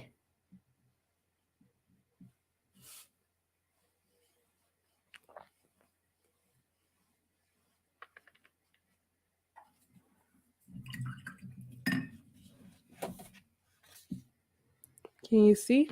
So this is...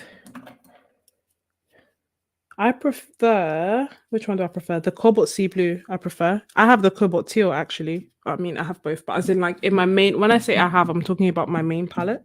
Cobalt sea blue. Cobalt sea blue. And this is cobalt teal. So cobalt teal is PG50. And then, seeing as we're doing blues, I feel like we should also do two before that. This one, ocean blue, one of my favorite. Thank you, Laura.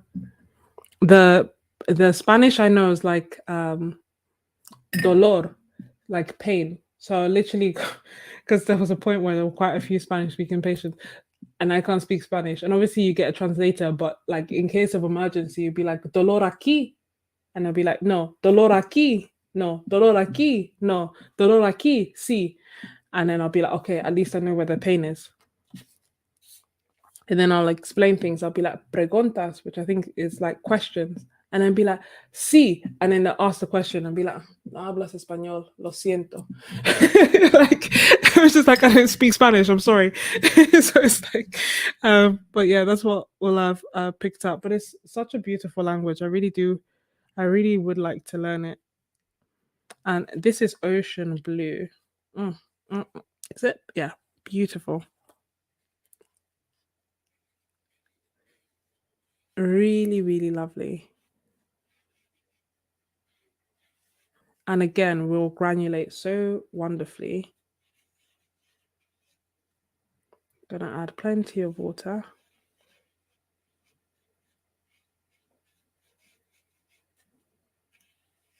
Although it's looking slightly different than I remember it, but I do keep mixing my colors. So in terms of like in my palette when I'm painting, I'm mixing it with like transparent turquoise and mixing it with, you know, a whole bunch of other colors. So I guess it's just been a while since I've seen it in its beautiful undisturbed form. I'm just adding more water so that it can really granulate and we can see what it does. And are there any other blues? Puedo hablas más, puedo entender. Disculpe, voy a llamar un intérprete. Disculpe, voy a llamar un intérprete. I'm not sure what that means. I ain't even gonna lie. Like, can I Puedo hablar más, puedo... No, I don't know what that means. Thank you so much.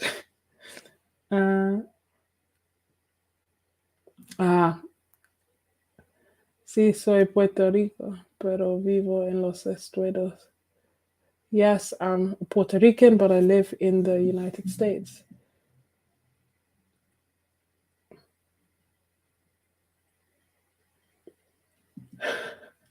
Seeing this paper being used for swatching is messing with my mind.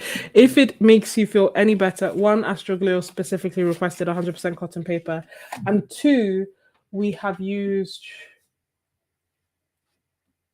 3 sheets. One sheet will be for a different video. So technically, we've used 2 sheets of 100% cotton watercolor paper. So yeah. I'm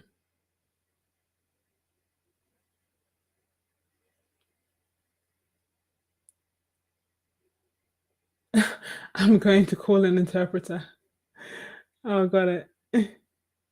That makes sense. I should probably write that down and be like, because that is actually quite accurate. Got it. Yeah, I love the Bahong paper. I really do. I'm always I bought 5 of these no, I bought 3 of this size and 2 small ones that are half this size. With the aim that once I'm down to 1, I'll have to buy from AliExpress again, because I honestly hope that they come back on Jackson's, but I'm not optimistic because it just says like sold out without date and it's been a long time. Yeah, only 2 because like I think I was running out of money. So I think it was just like, and also I hadn't tried that size before. And it was just racking up, so I couldn't do it. I was like, no, I can't do it. I'm just going to buy a small 5 pads or 5 blocks rather, and then when I run down to 1 of each size, I will buy more. Very good memory for you, Raphaelite.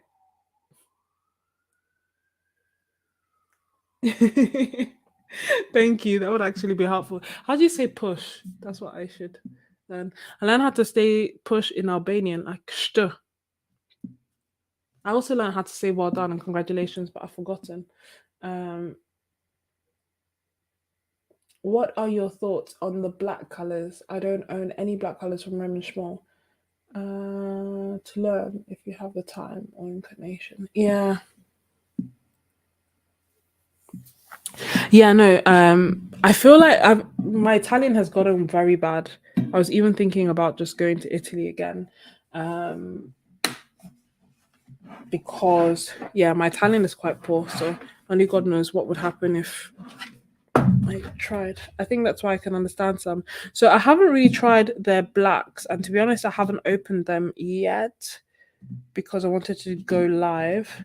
So we have Roman black, we have Vine black. There are 5 blacks in this set. Is there a particular black you'd like me to swatch out? If not, if so, I will open them. If not, then I will I will make a video where I basically swatch everything out. I just wanted to do this so that at least we do.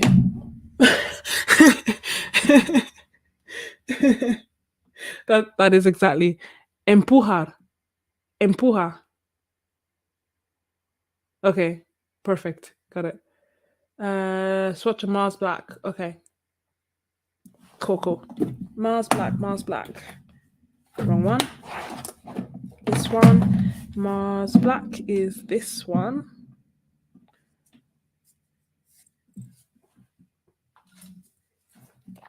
So give me 2 seconds. Mars Black.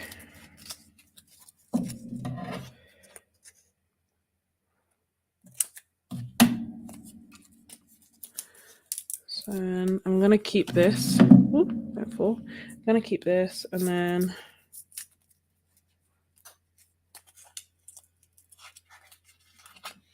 you prefer granulating ones. So I don't know. Okay, this one opened fine, but honestly, it's a gamble on how they open sometimes.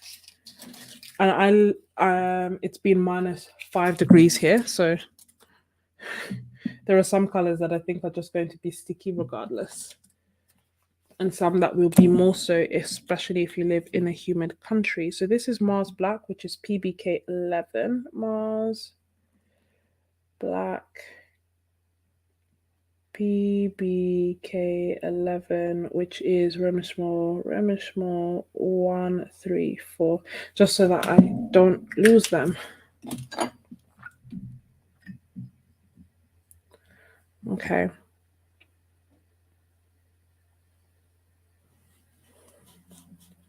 Let's do one here. Oh, I thought it'd be darker. Hold on. Speeding on top. It's not re-wetting like they normally do. Let's see. Slightly darker, but still I thought it would be even darker than this. Let's see. I'll keep trying to get some more. Because normally, because of the honey, they just re-wet very easily. This feels like, basically what I mean in terms of like the feeling is that some of them, most of them feel like soft almost when you're adding water, like almost instantly. And some of them, the ones that perhaps are a bit harder to reactivate, are like hard. Like, you can't push them in. But the more I'm trying, the more is coming. And then we can see how that granulates.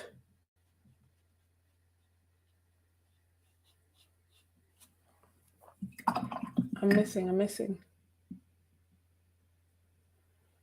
Are they sticky? Yes, they are sticky. Half of them, maybe half, maybe like 40% of them, maybe 30% are sticky, like annoyingly sticky when you take them off. And some of them are completely fine. So some of them, like this English red, for example, that I could literally push down if I wanted to, that was very sticky when I took it out. But I didn't, to kind of wow, it's granulating beautifully. To kind of combat that, what you can do is put them in the freezer for a few minutes before you take them off, and then they peel off nicely.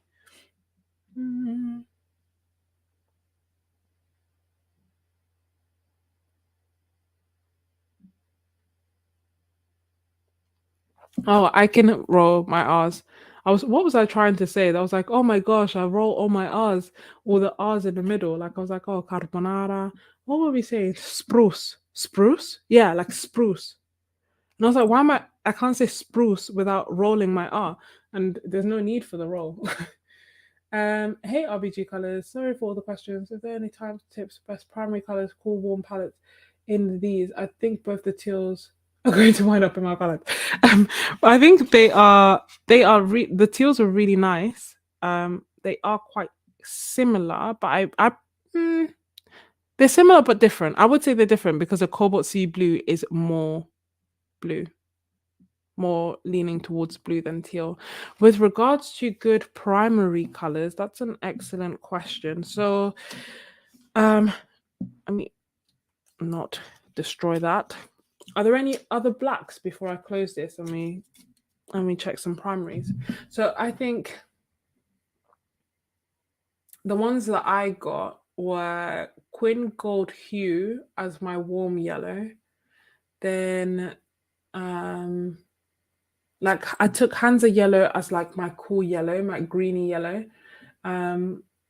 Then ultramarine blue as like my warm purpley blue. Took phthalo blue as my cool blue, my cool greeny blue. And then reds wise, I'm not a big fan of reds. So I normally tend to go for like very pinky reds. I went for permanent alizarin crimson as my warm purpley red. And then I think I picked Pyrrole Scarlet as my bright orangey red. Bearing in mind that I barely use it. I'm missing your comments. Let me see. Puerto Rican. French is useless. Uh, I should get Duolingo, to be fair, rather than doom scrolling Instagram. I'm going to like, I need to cut down on Instagram. I don't even know how this bad habit began. Mm.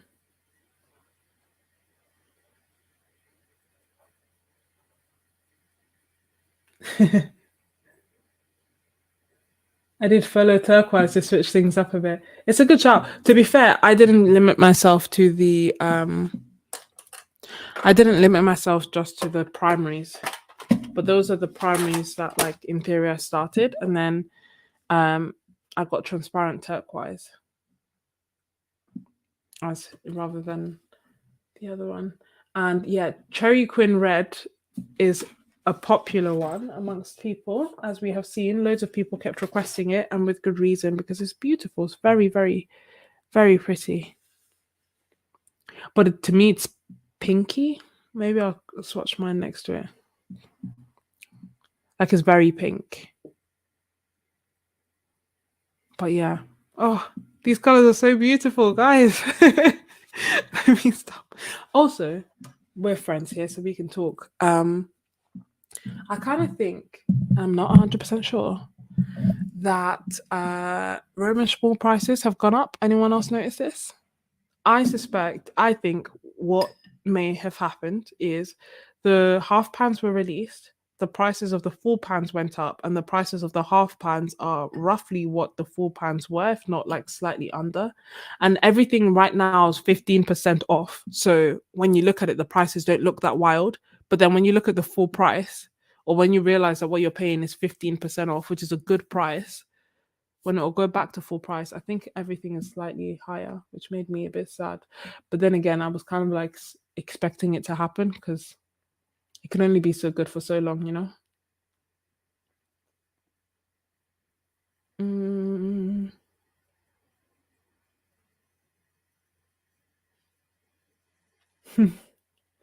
And in terms of the Mars Black, can you see the granulation? It granulates quite a bit. It's now the Mars Black. It's almost like scaly.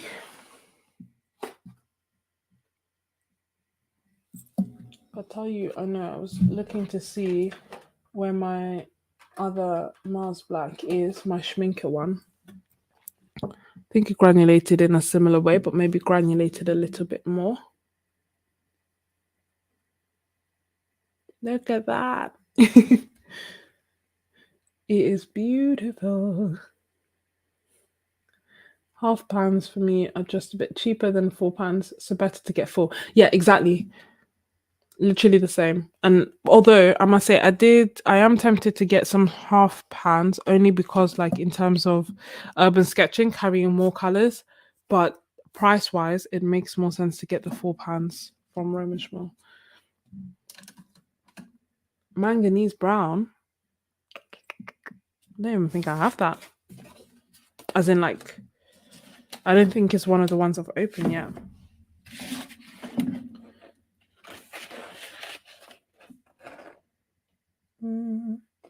Surprised no one asked for Potter's Pink or Caput Mortem. That's one of the ones that loads of people normally talk about, but perhaps because they've been swatched so much, people are already familiar with them. And that's not one of the ones I have opened yet. Veronese Red. No, not yet, but I will soon.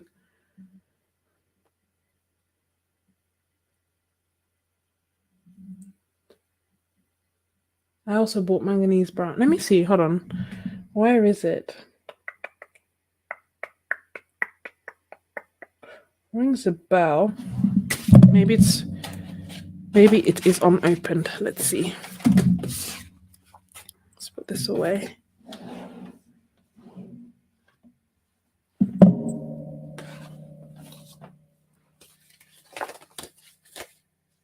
Can I say I also love having like this little brochure?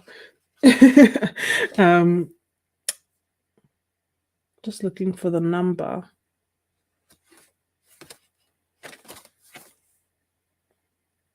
What number is it? Manganese, copper. Oh, it's literally the next one. The copper modem 257.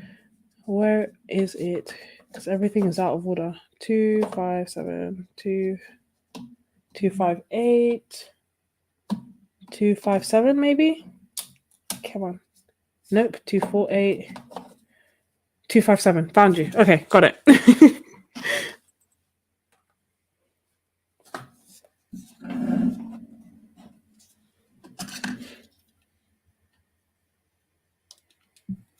Love a warm brown. What I would be interested to find is a nice brown or nice colors that I can use for like darker skin tones that do not granulate. I think that was the difficulty I was having because I was using like ultramarine blue in my skin tones and that granulates. And obviously you can control it to a certain extent, but it just made my life harder. It would be nice to just have non-granulating colors for portraits for me. So I'll keep that so I don't lose it.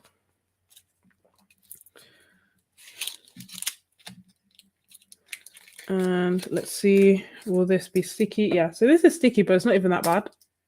It's not even as bad as like other ones have been. It's just like a little bit of residue. And then the cheapskate in me like puts it along the edge and just like runs my finger, runs my finger across it to literally take every single bit of paint, which is why the pans are so messy, like why I've got them messy.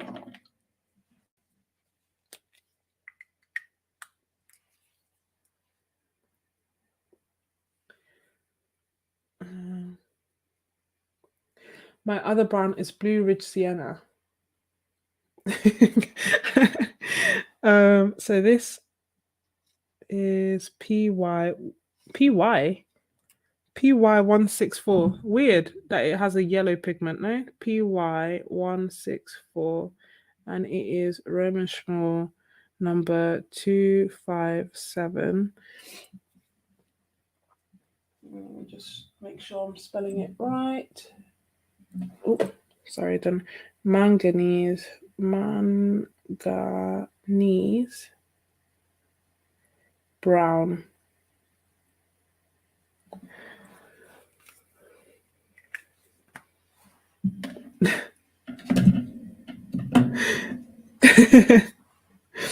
Honestly, it was just necessary. I was like, I can't be wasting paint like this. Like, scraped every single bit. So this is the manganese brown. And yeah, I think the thing is what I should have done, but because I didn't think that it would be, because it was so cold, I hadn't had this issue before. I didn't think that this would be something that would apply to me. I thought that it would be, you know, if you live like in warmer climates, more humid or whatever. So I just, oh, this is nice. So I immediately started doing it and I was just like, I can't, I just could not be bothered to get up and go to the freezer and do it. And probably in the long run, it would have saved me time. But you know, when you have literally just built the momentum, the will to like start doing everything, I was like, if I stop now, it's not getting done. Like, I'd finish work, get back at like 8, and then start cutting up and sticking down.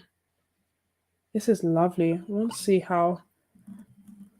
What are you guys using this for? Are you using it like in place of Cypress burnt umber, or it's very rich.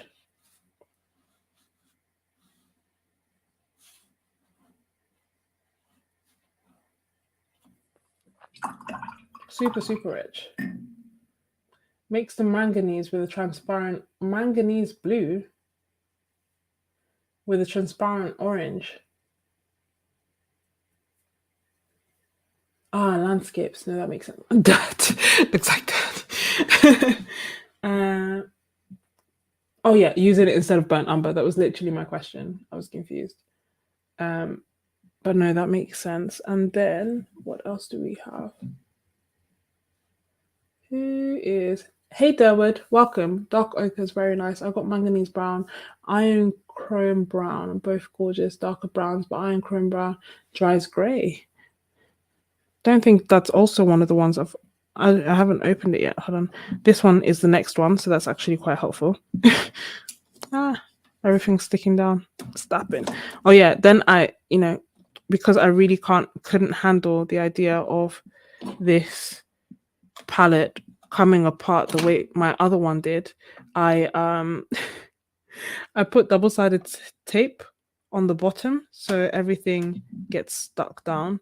God help me when I empty, when I need to replace colors, but it will be worth it. I have no other choice.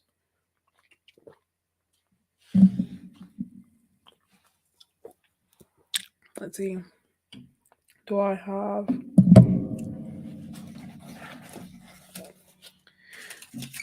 Let me throw this away and throw this away as well. And this. Yeah, very rich. And let me see if I can find the transparent orange. Do you mean I have transparent paro orange? Is that what you mean, Laura? My bad, sorry. Sorry for the full set syndrome.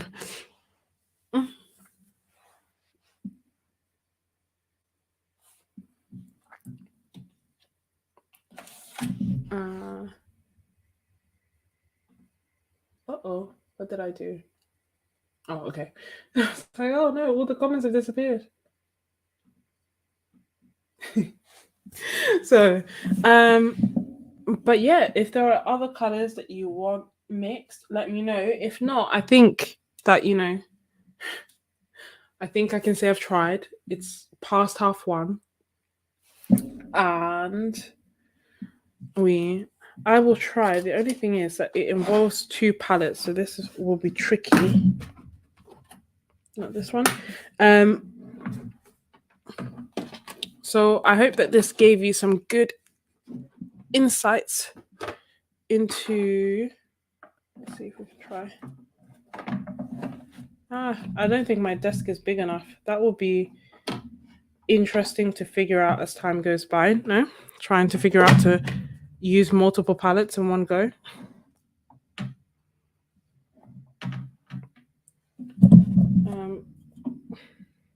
Remove my Coke.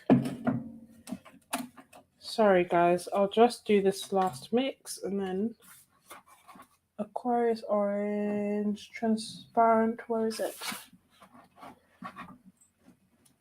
Transparent Paro orange is row 3. 1, 2, 3, 1, 2, 3, 4, 5. Yeah, 5. Row 3, 5. This one.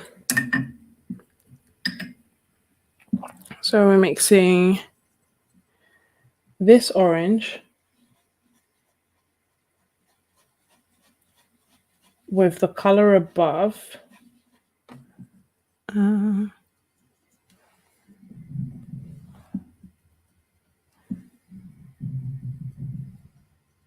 What color are we aiming for, Laura?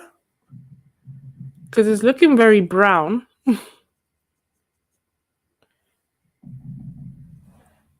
Like orangey brown.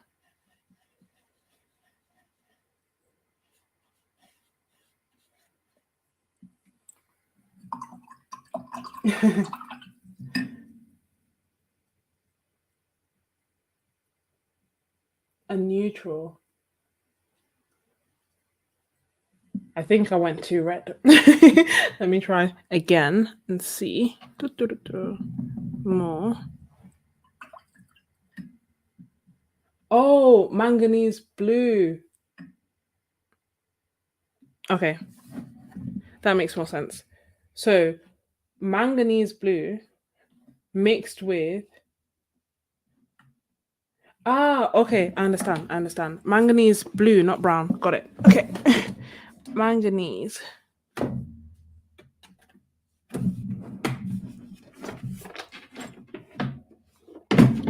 Where is manganese blue?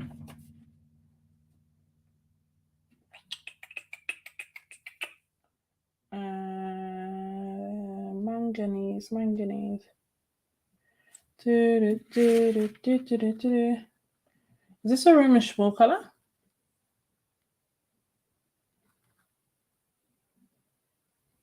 I'm not seeing a manganese blue.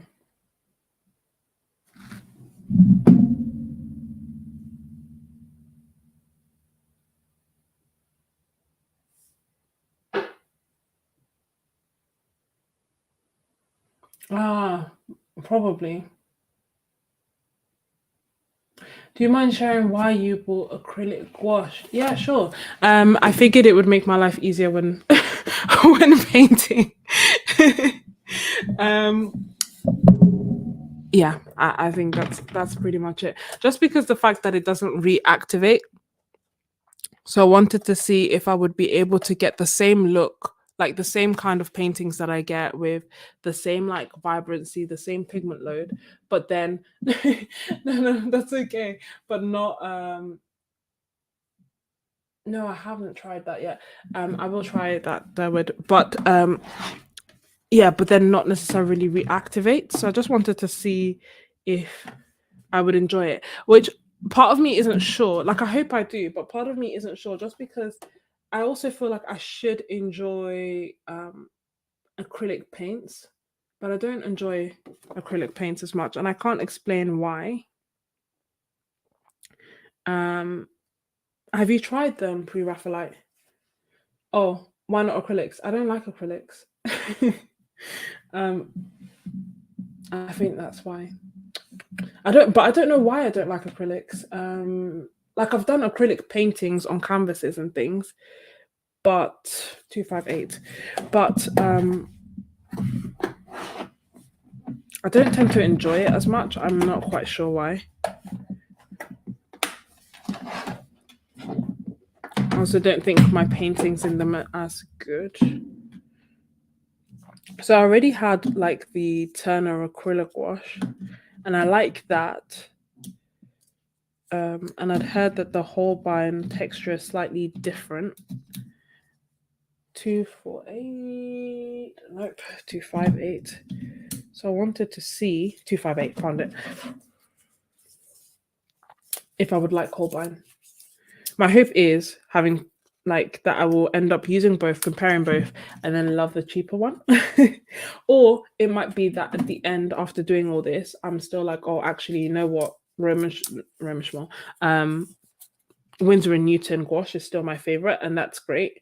And then I'll stick with it. Part of me doesn't want to try Schminke gouache for that reason, because Schminke is twice the price as Daniel Smith. What am I saying? Schminke is twice the price as Winsor and Newton, and I quite love and enjoy Winsor and Newton.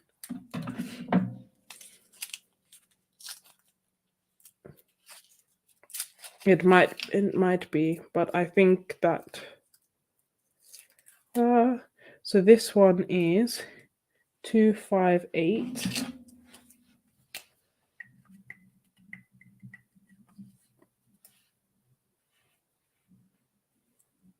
Iron, chrome,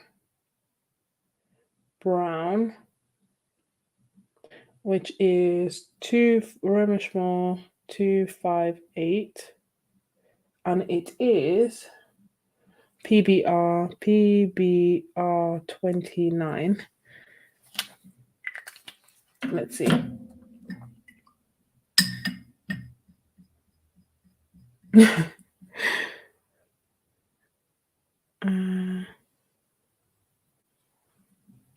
Let's see. Again, very thick, but warmer than the manganese brown. And the manganese brown had quite a drying shift as well. I don't know if you can tell.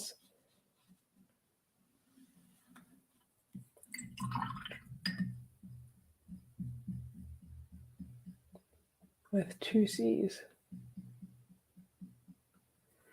What's my favorite brown? I don't have a favorite brown. I'm not, as in like, I tend to normally use burnt umber. I haven't explored these other browns. So if I had to pick a favorite brown, I guess it would be burnt umber. bearing in mind that I haven't tried other browns. But brown is not really like a color that, I don't know. I use it for mixing, and I use it in landscapes. But you know how like I get excited over greens. I don't get excited over browns and neutral colors. That might be why a lot of my landscapes have, because I didn't fully appreciate. People are like, oh wow, look at the colors that you picked in your landscapes, and to me they make sense. But maybe it's because I don't tend to use as many neutral colors, so they are slightly.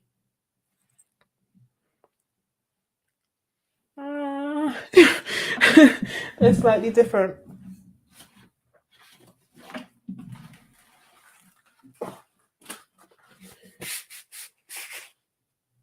You're trying to choose between manganese brown and iron chrome brown. Thick.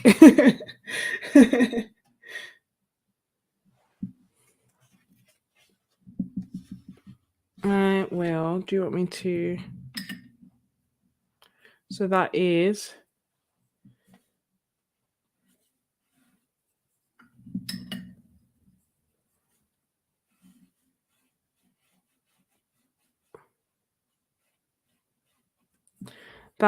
the iron chrome brown.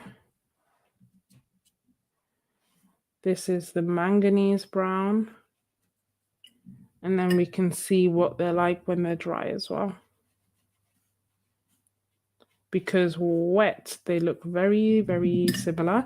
I think the iron chrome brown is ever so slightly, I don't know if the word is it cooler? Is it warmer? Which one is it? They are different.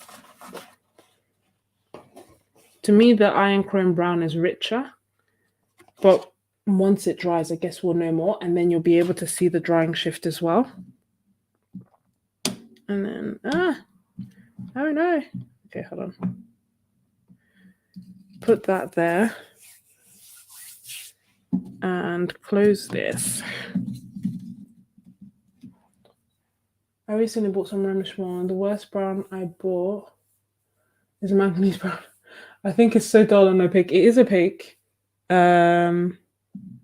As in, like, I think they'll say semi-opaque, but to me, it's like an opaque. That's why I said it's thick. Both of them are quite thick like that. Manganese brown isn't manganese.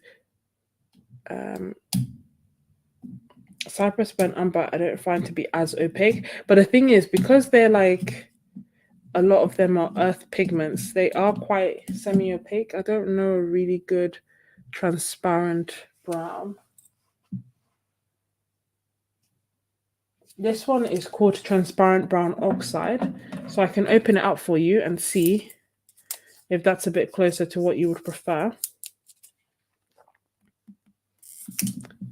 Oh, I think I cut my finger.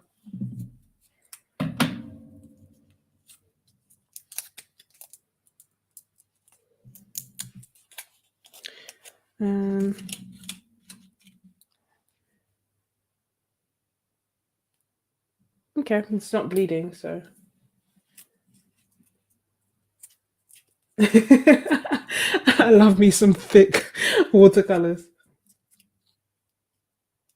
Iron chrome brown looks like it has more dimension. Yeah, like it has. It's looks richer. I don't know. It looks if it looks, because part of me wants to say it looks warmer, but what I mean is that it looks. If I had to, it looks closer to like purples and reds. So I guess it is warmer. I don't know if that makes sense. So this is. Let me write that down before I lose it, because everything will be out of order now. So it is transparent oxide brown, transparent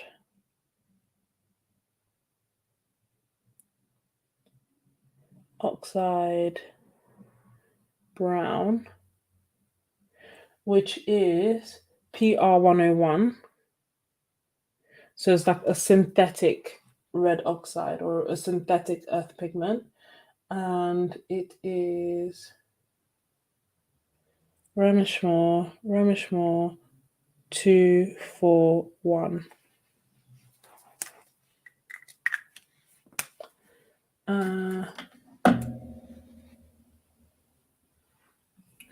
There she is.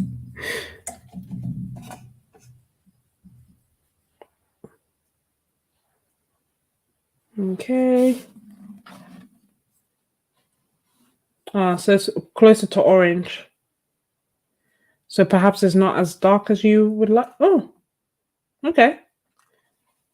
So it's still closer to, or like it's a lighter brown, but you can get it dark, and it's not as opaque as the others. Can you see that? So it's a lot like it's warmer, like it's got more red in it. This is and yellows.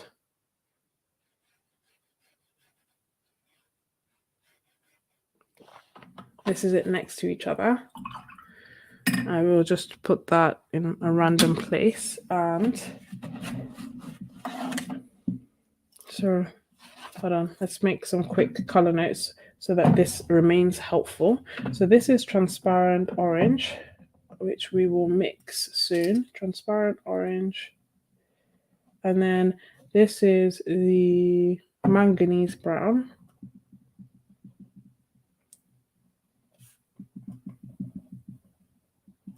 This is the Mars black. Whoopsie.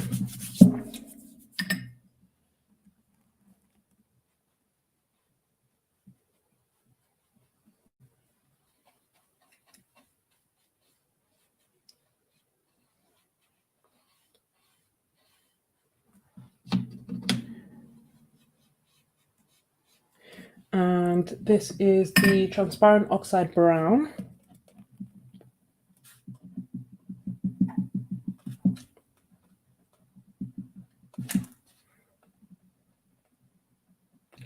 And this is manganese brown. This is the iron chrome brown. This is the transparent oxide brown. And iron chrome brown. Iron chrome brown. And this is ocean blue.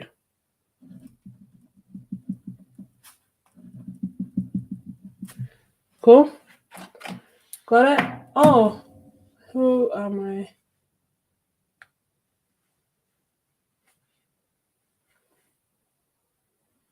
I fell in love with dark ochre from Roman Szmal. It's like nothing I had on my palette. Love when things tint out like that.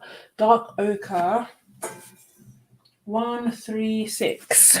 Let's see.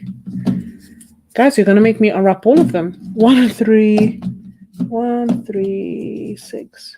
242, 131, 127. Sorry, they're out of order. Oh, here it is. 136.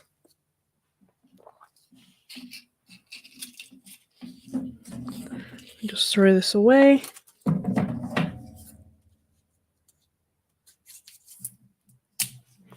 I'm avoiding the nightmare of lifting the palettes and trying to mix again. So I will do it, but I'm putting it off. So transparent, nope. Dark ochre.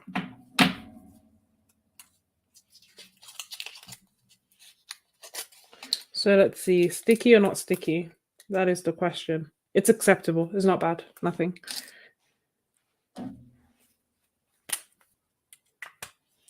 So this is dark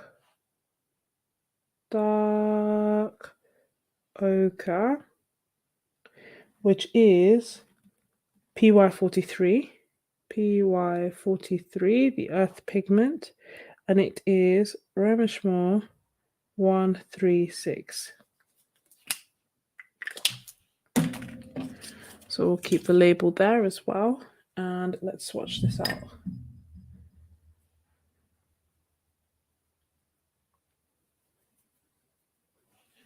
Let's see. It's like a dark yellow ochre, which I guess makes sense given the pigment inside. I'm curious to see what you mean by tint out like that. Let me see. So we add plenty of color on one side, a little bit of color on the other, and then we'll see what happens. Oh, I was like, oh, it looks like a dark ochre, like a dark yellow ochre, and the name is dark ochre. I guess at least the names make sense, eh? Dark ochre. And I'll just put it on the side. And then, how do you make sure you use the best of a medium? Take full advantage of gouache watercolor properties. That's a very good question. I don't know how to use it to be perfectly honest. Yeah, no, I'm not sure because I've had people kind of comment on the way that I paint with watercolors, saying I'm painting with watercolors as if I'm painting with oils. I've never painted with oils, so I don't really know how that's possible. but but I guess in theory, I think it depends on how you're coming at it. So if your aim is to be like a professional artist and hone the traditional skills, then you either start doing tutorials or you go to school, to university, and you learn it, or learn from others, and you try to learn it the traditional ways, and then you can learn the rules to break them, kind of thing. For me, as long as I create what I like, I don't mind what technique I'm using, which I know may not be the best way to go about it, but it's just I like to be carefree about it. Mm.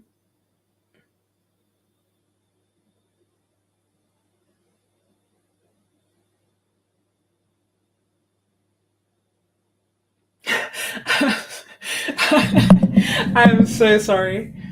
Sorry, not sorry. No, I'm sorry, but I also don't think you'll regret it. And at the moment, it's a great price. I was so annoyed because it was showing me US prices in British pounds. So it was actually saying that the palette was £26. And I almost bought another one because I was like, £26 for this palette. Like, I'll get it.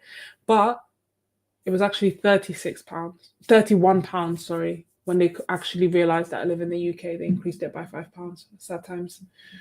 Um, Oh, I'm so glad it's helping. The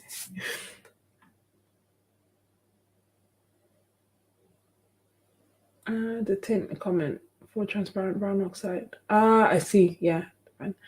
10 more diamond week. Sorry, Miss Ebony.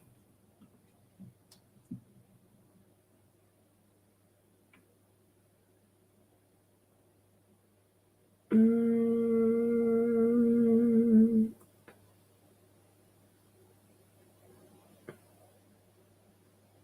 Let me. Okay, so no more browns, right? And no more blacks. Putting that away. Although, actually, before I put it away, let me quickly see the Potter's Pink. I'm surprised no one asked for it, but I'm curious to know about it because it was a color that I never thought I would actually get or buy after the whole, cobalt violet incident. I was like, oh, I'm not getting low tinting colors again. But it looks so like a romantic pink. Does that make sense? Like a vintage romantic pink, and it's not like it is. It's not like super tinting like a phthalo color, but it's not like weak like I was expecting. So this is a swatch for me. But yeah, that's Potter's Pink. And then I'm going to do Caput Mortem as well because I've heard quite a few people talk about that and I'm curious as to why. And I think I am so surprised I like the Potter's Pink. I honestly never thought, I was like, I'm never buying that color unless without persuasion. But people kept telling me like, oh, it's really nice, try different brands. I think people said the Schminker one is also nice. So curious to see what you think. It is beautiful, right? I'm surprised. I really thought I'd hate this color. Potter's Pink and Caput Mortem. Does anyone speak Latin? Can anyone explain to me what that means? Because to me it sounds like death. Putting that away. And you can see these two, they've really dried. Like I wouldn't use this on a skin tone personally, because initially I thought, oh, browns, maybe that will make my life easier, but they really desaturate when they dry quite a bit. So which colors are we mixing? You said transparent orange and what? And what blue? What do you see yourself painting with Potter's Pink? Oh, florals. It looks very like vintagey to me. Can you hear me? Let me move this here. It looks very vintagey to me. So either painting florals and having that be the petals, or having like a really a delicate background. Melissa, you telling me to wait? Never knew what existed.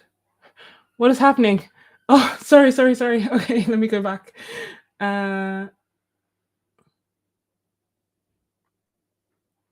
Okay, Cobalt Sea Blue. I'll leave this comment up so that I don't forget again. No more enabling. We're all done with the enabling.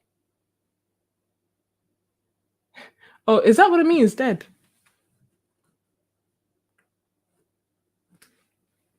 And then which color? Hematite Violet. Do I have... it's another one that needs to be opened. Hold on.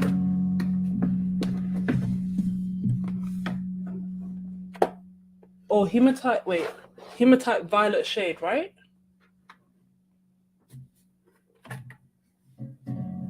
There isn't a Hematite Violet per se. There's just a Hematite Violet shade. Let's see. This one.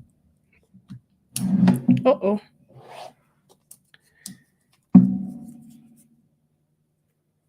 My bad. I missed the weight in caps.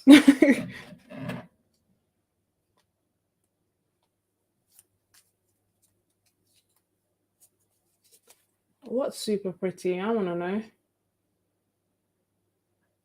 Oh, the still haven't broken. Yeah, you shouldn't break. The sales will come again.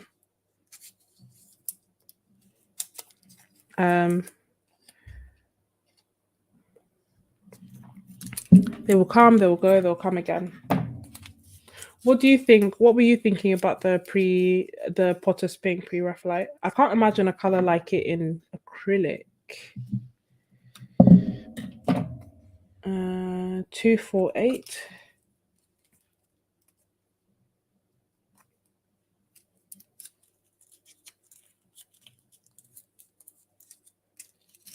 And then I will catch up with the chat in a second.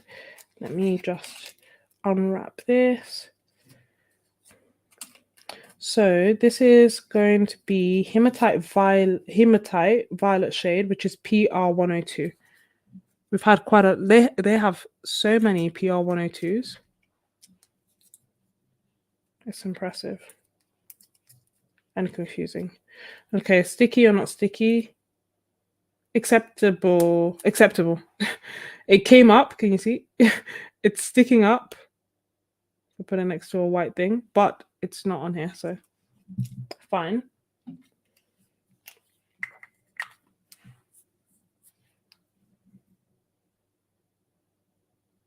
Hematite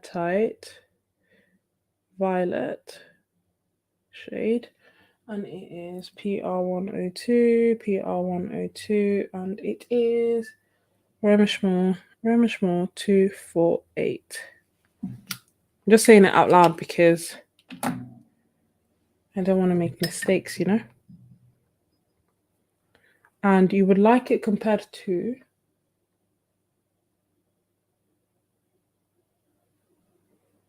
Caput Mortem. So I'll put it next to each other. These three.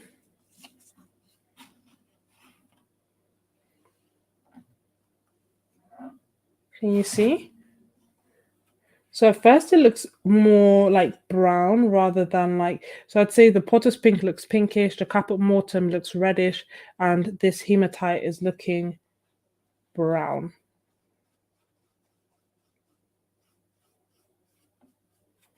I am going to add more water to see if there's any colors, because I can't see a violet in there.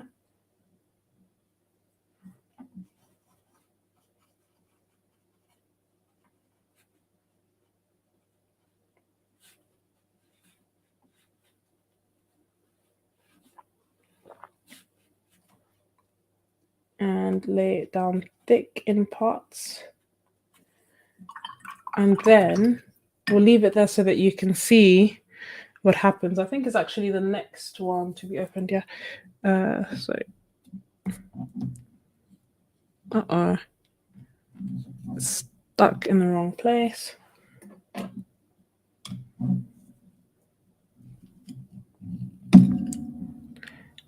So once it's drier, I think you'll have a better idea.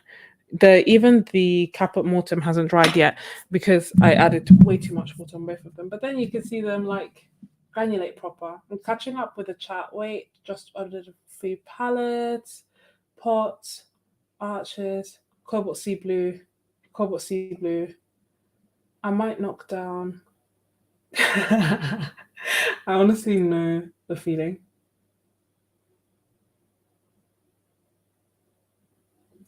Was a guess. Write it at the same time as due to the mortem. Yeah, that's what I thought.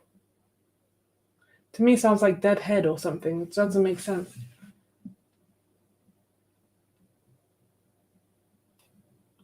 That seems wild. Well, that makes sense. I've heard it translate to dead. Oh, dead head. Yeah, that's what I thought. But then that doesn't make sense. I'm wondering why it's violet shade as well. But we'll see as it dries. It may be that more violet comes through, Durwood. I believe this is from stuff under the bandit. Oh, wow. That sounds grotesque.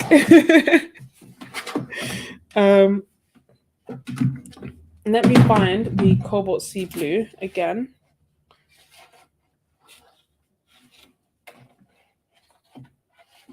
One, two, three.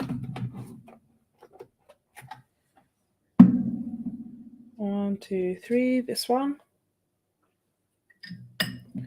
So I'll just take a whole, clean that. Get some cleaner water. Take a whole bunch of paint and add it to my palette on the side. Guys, I need a bigger table. This is because I have my laptop. I have my diffuser. I have my lamp. These palettes. So it sounds like it's fit quite a lot, but it's slightly smaller than my old table, and it does make a difference, you know? So cobalt sea blue. No, it's not TMI at all. It's just, I don't even know how it would come across, like how someone would think to do that.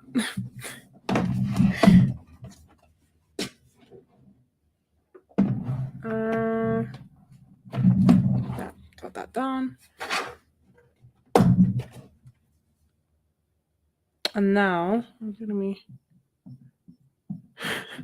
I'm literally just wiping the paint excess onto the palette to try and get as much paint as possible. And now the transparent orange. Only God knows where that was.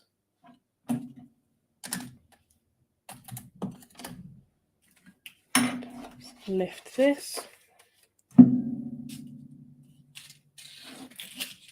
And throw these in the bin. And then let's see. Palette number 1, transparent orange is what does that mean? Oh no, what did I do? Page, oh, I need a new key, that's why.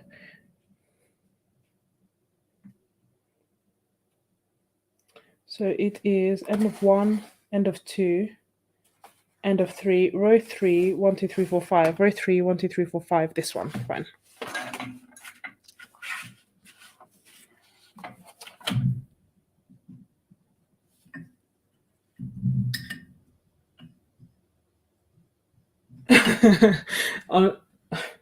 As the things I have seen.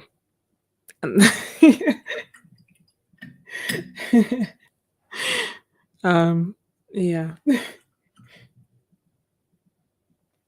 I find it shocking that people would get it from mummies, but I wouldn't say 100% like grossed out.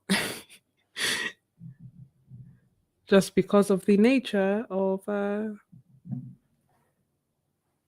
being a junior doctor. Not even so much so gynecology, but when I was even more junior. So we have these two colors that we're going to make. So we have the transparent orange and the cobalt sea blue. Let's see. I want to start mixing, mixing, mixing. Say when. So we're getting a brown. Hold on.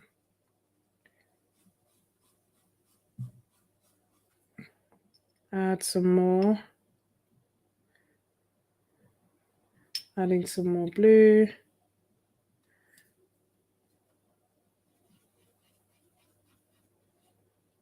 I mean, color mixing is fascinating because I would not have thought of mixing these two colors. I can tell you that for free. Did not know where this was going. We're heading to a green. Unsure how we got here.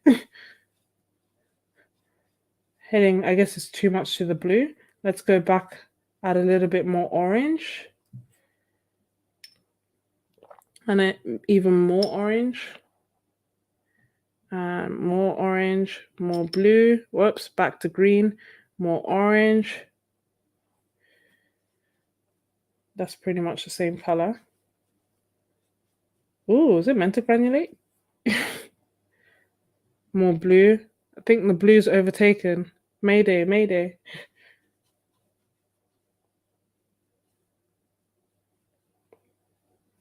Look at that.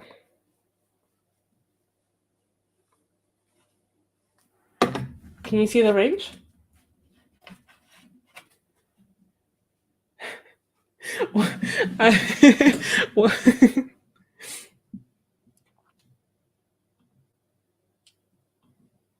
Look at that. That is true. Humans do curious things. You can. It is like granulating there. Can you see that? Like the teal is peeking through. What do you think? Neutrals. Thank you so much for the recommendation. Mostly orange with a touch of blue. Yeah, that's like this one here. 4 different colors. It's wild.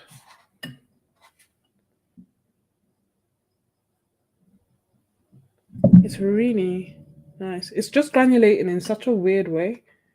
Like it's so like I don't know. I guess because they're complementary, but the cobalt.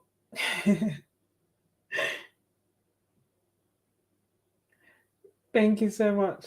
You created Sketches.n.Scrubs green. Like no, we were meant to get to green, but it's nice.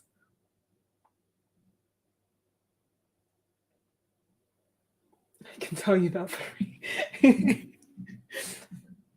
Feel free to use it. Desk manufacturers.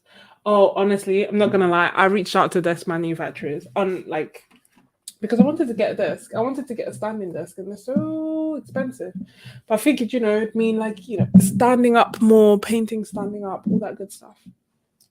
I've said no. So my desk will have to manage for now. Also because this is my desk, and obviously I move almost every year, so I'm trying to not keep buying furniture because it makes it very hard to move.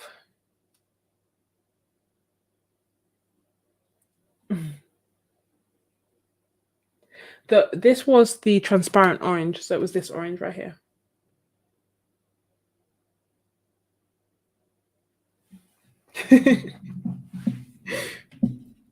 You have to be. Yeah, so it's this orange here.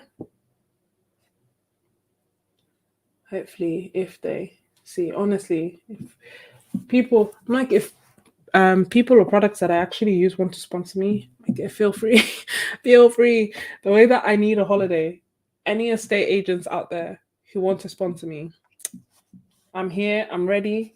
I need next to no notice, especially if I don't have work. I'm happy to be spontaneous. This is the other side. I really like these colors. This looks the Shibish. Shibish looks quite similar to the Shadow Violet, no? You see that?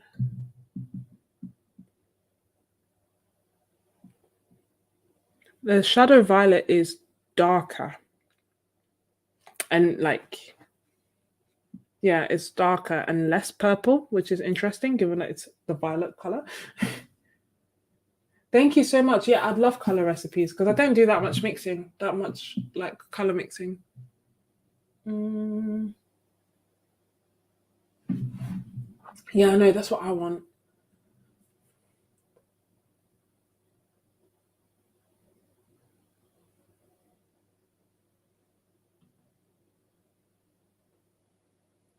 Hey, Avis. What kind of yeah, a nice desk can make all the don't get me wrong, my desk is nice and it's good for the space that I have, but it's just like hard. That's why I have so many things around me, like because in terms of like not on the desk but around me, because retail space wise, I need more. That would be great. Like just a roll of watercolor, I guess, and we could just do swatches. The only thing is that rolls are so expensive. Let's see, pretty beats. That's different. How you wrote it, pre-Raphaelite, is different to how I heard it. Pre, pre-bitch, pre-bish is what I've heard.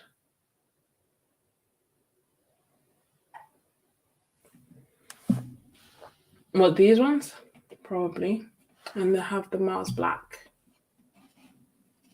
A manual standing desk. Yeah, that's the thing, because we spend so much time sitting down. That being said, if I got a standing desk, would I stand that often? I don't think so, but it would be nice to have the option. I think I would stand more. Oh, can you hear that? Did you hear that click? Ow, shoulder. But I think I hope that that's like helped, especially if you if you like Miss Ebony were getting the colors. I hope that getting yeah, that's the thing. At work, I don't tend to sit very much unless I'm in clinic. Then you're sat all day. So yeah, it is a mixture. If you're labeled, you're running around like a headless ticket chicken the whole time. Um, but yeah, I hope that this has been like helpful and that you've enjoyed having a look and a closer look at the swatches. Are you see? Oh, maybe you are. Hold on.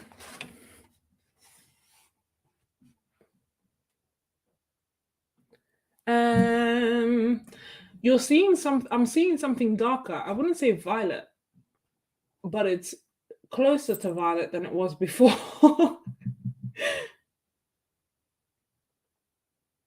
What do you think, David? It's not. I couldn't stretch it as far enough to say that it's violet, but it's like on the screen it looks a bit violet. In person, it looks. In person, like this bit almost looks like the iron chrome brown, as in like it looks almost as if you mixed the transparent oxide with this. So this dark bit here looks like this color. and then it's lighter on the edges.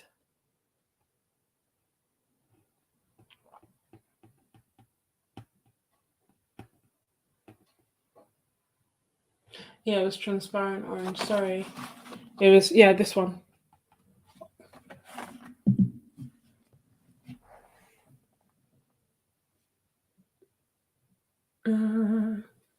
Thank you so much for joining. And again, if you want to join my Ko-fi, please do so. But yeah, I hope that you've enjoyed this. I hope that it's been helpful getting a closer look. It's also been really nice to the Two Rivers papers. Literally, I don't know why they made the sample papers so small though. They're 10, less than 10 centimeters. They're like so small.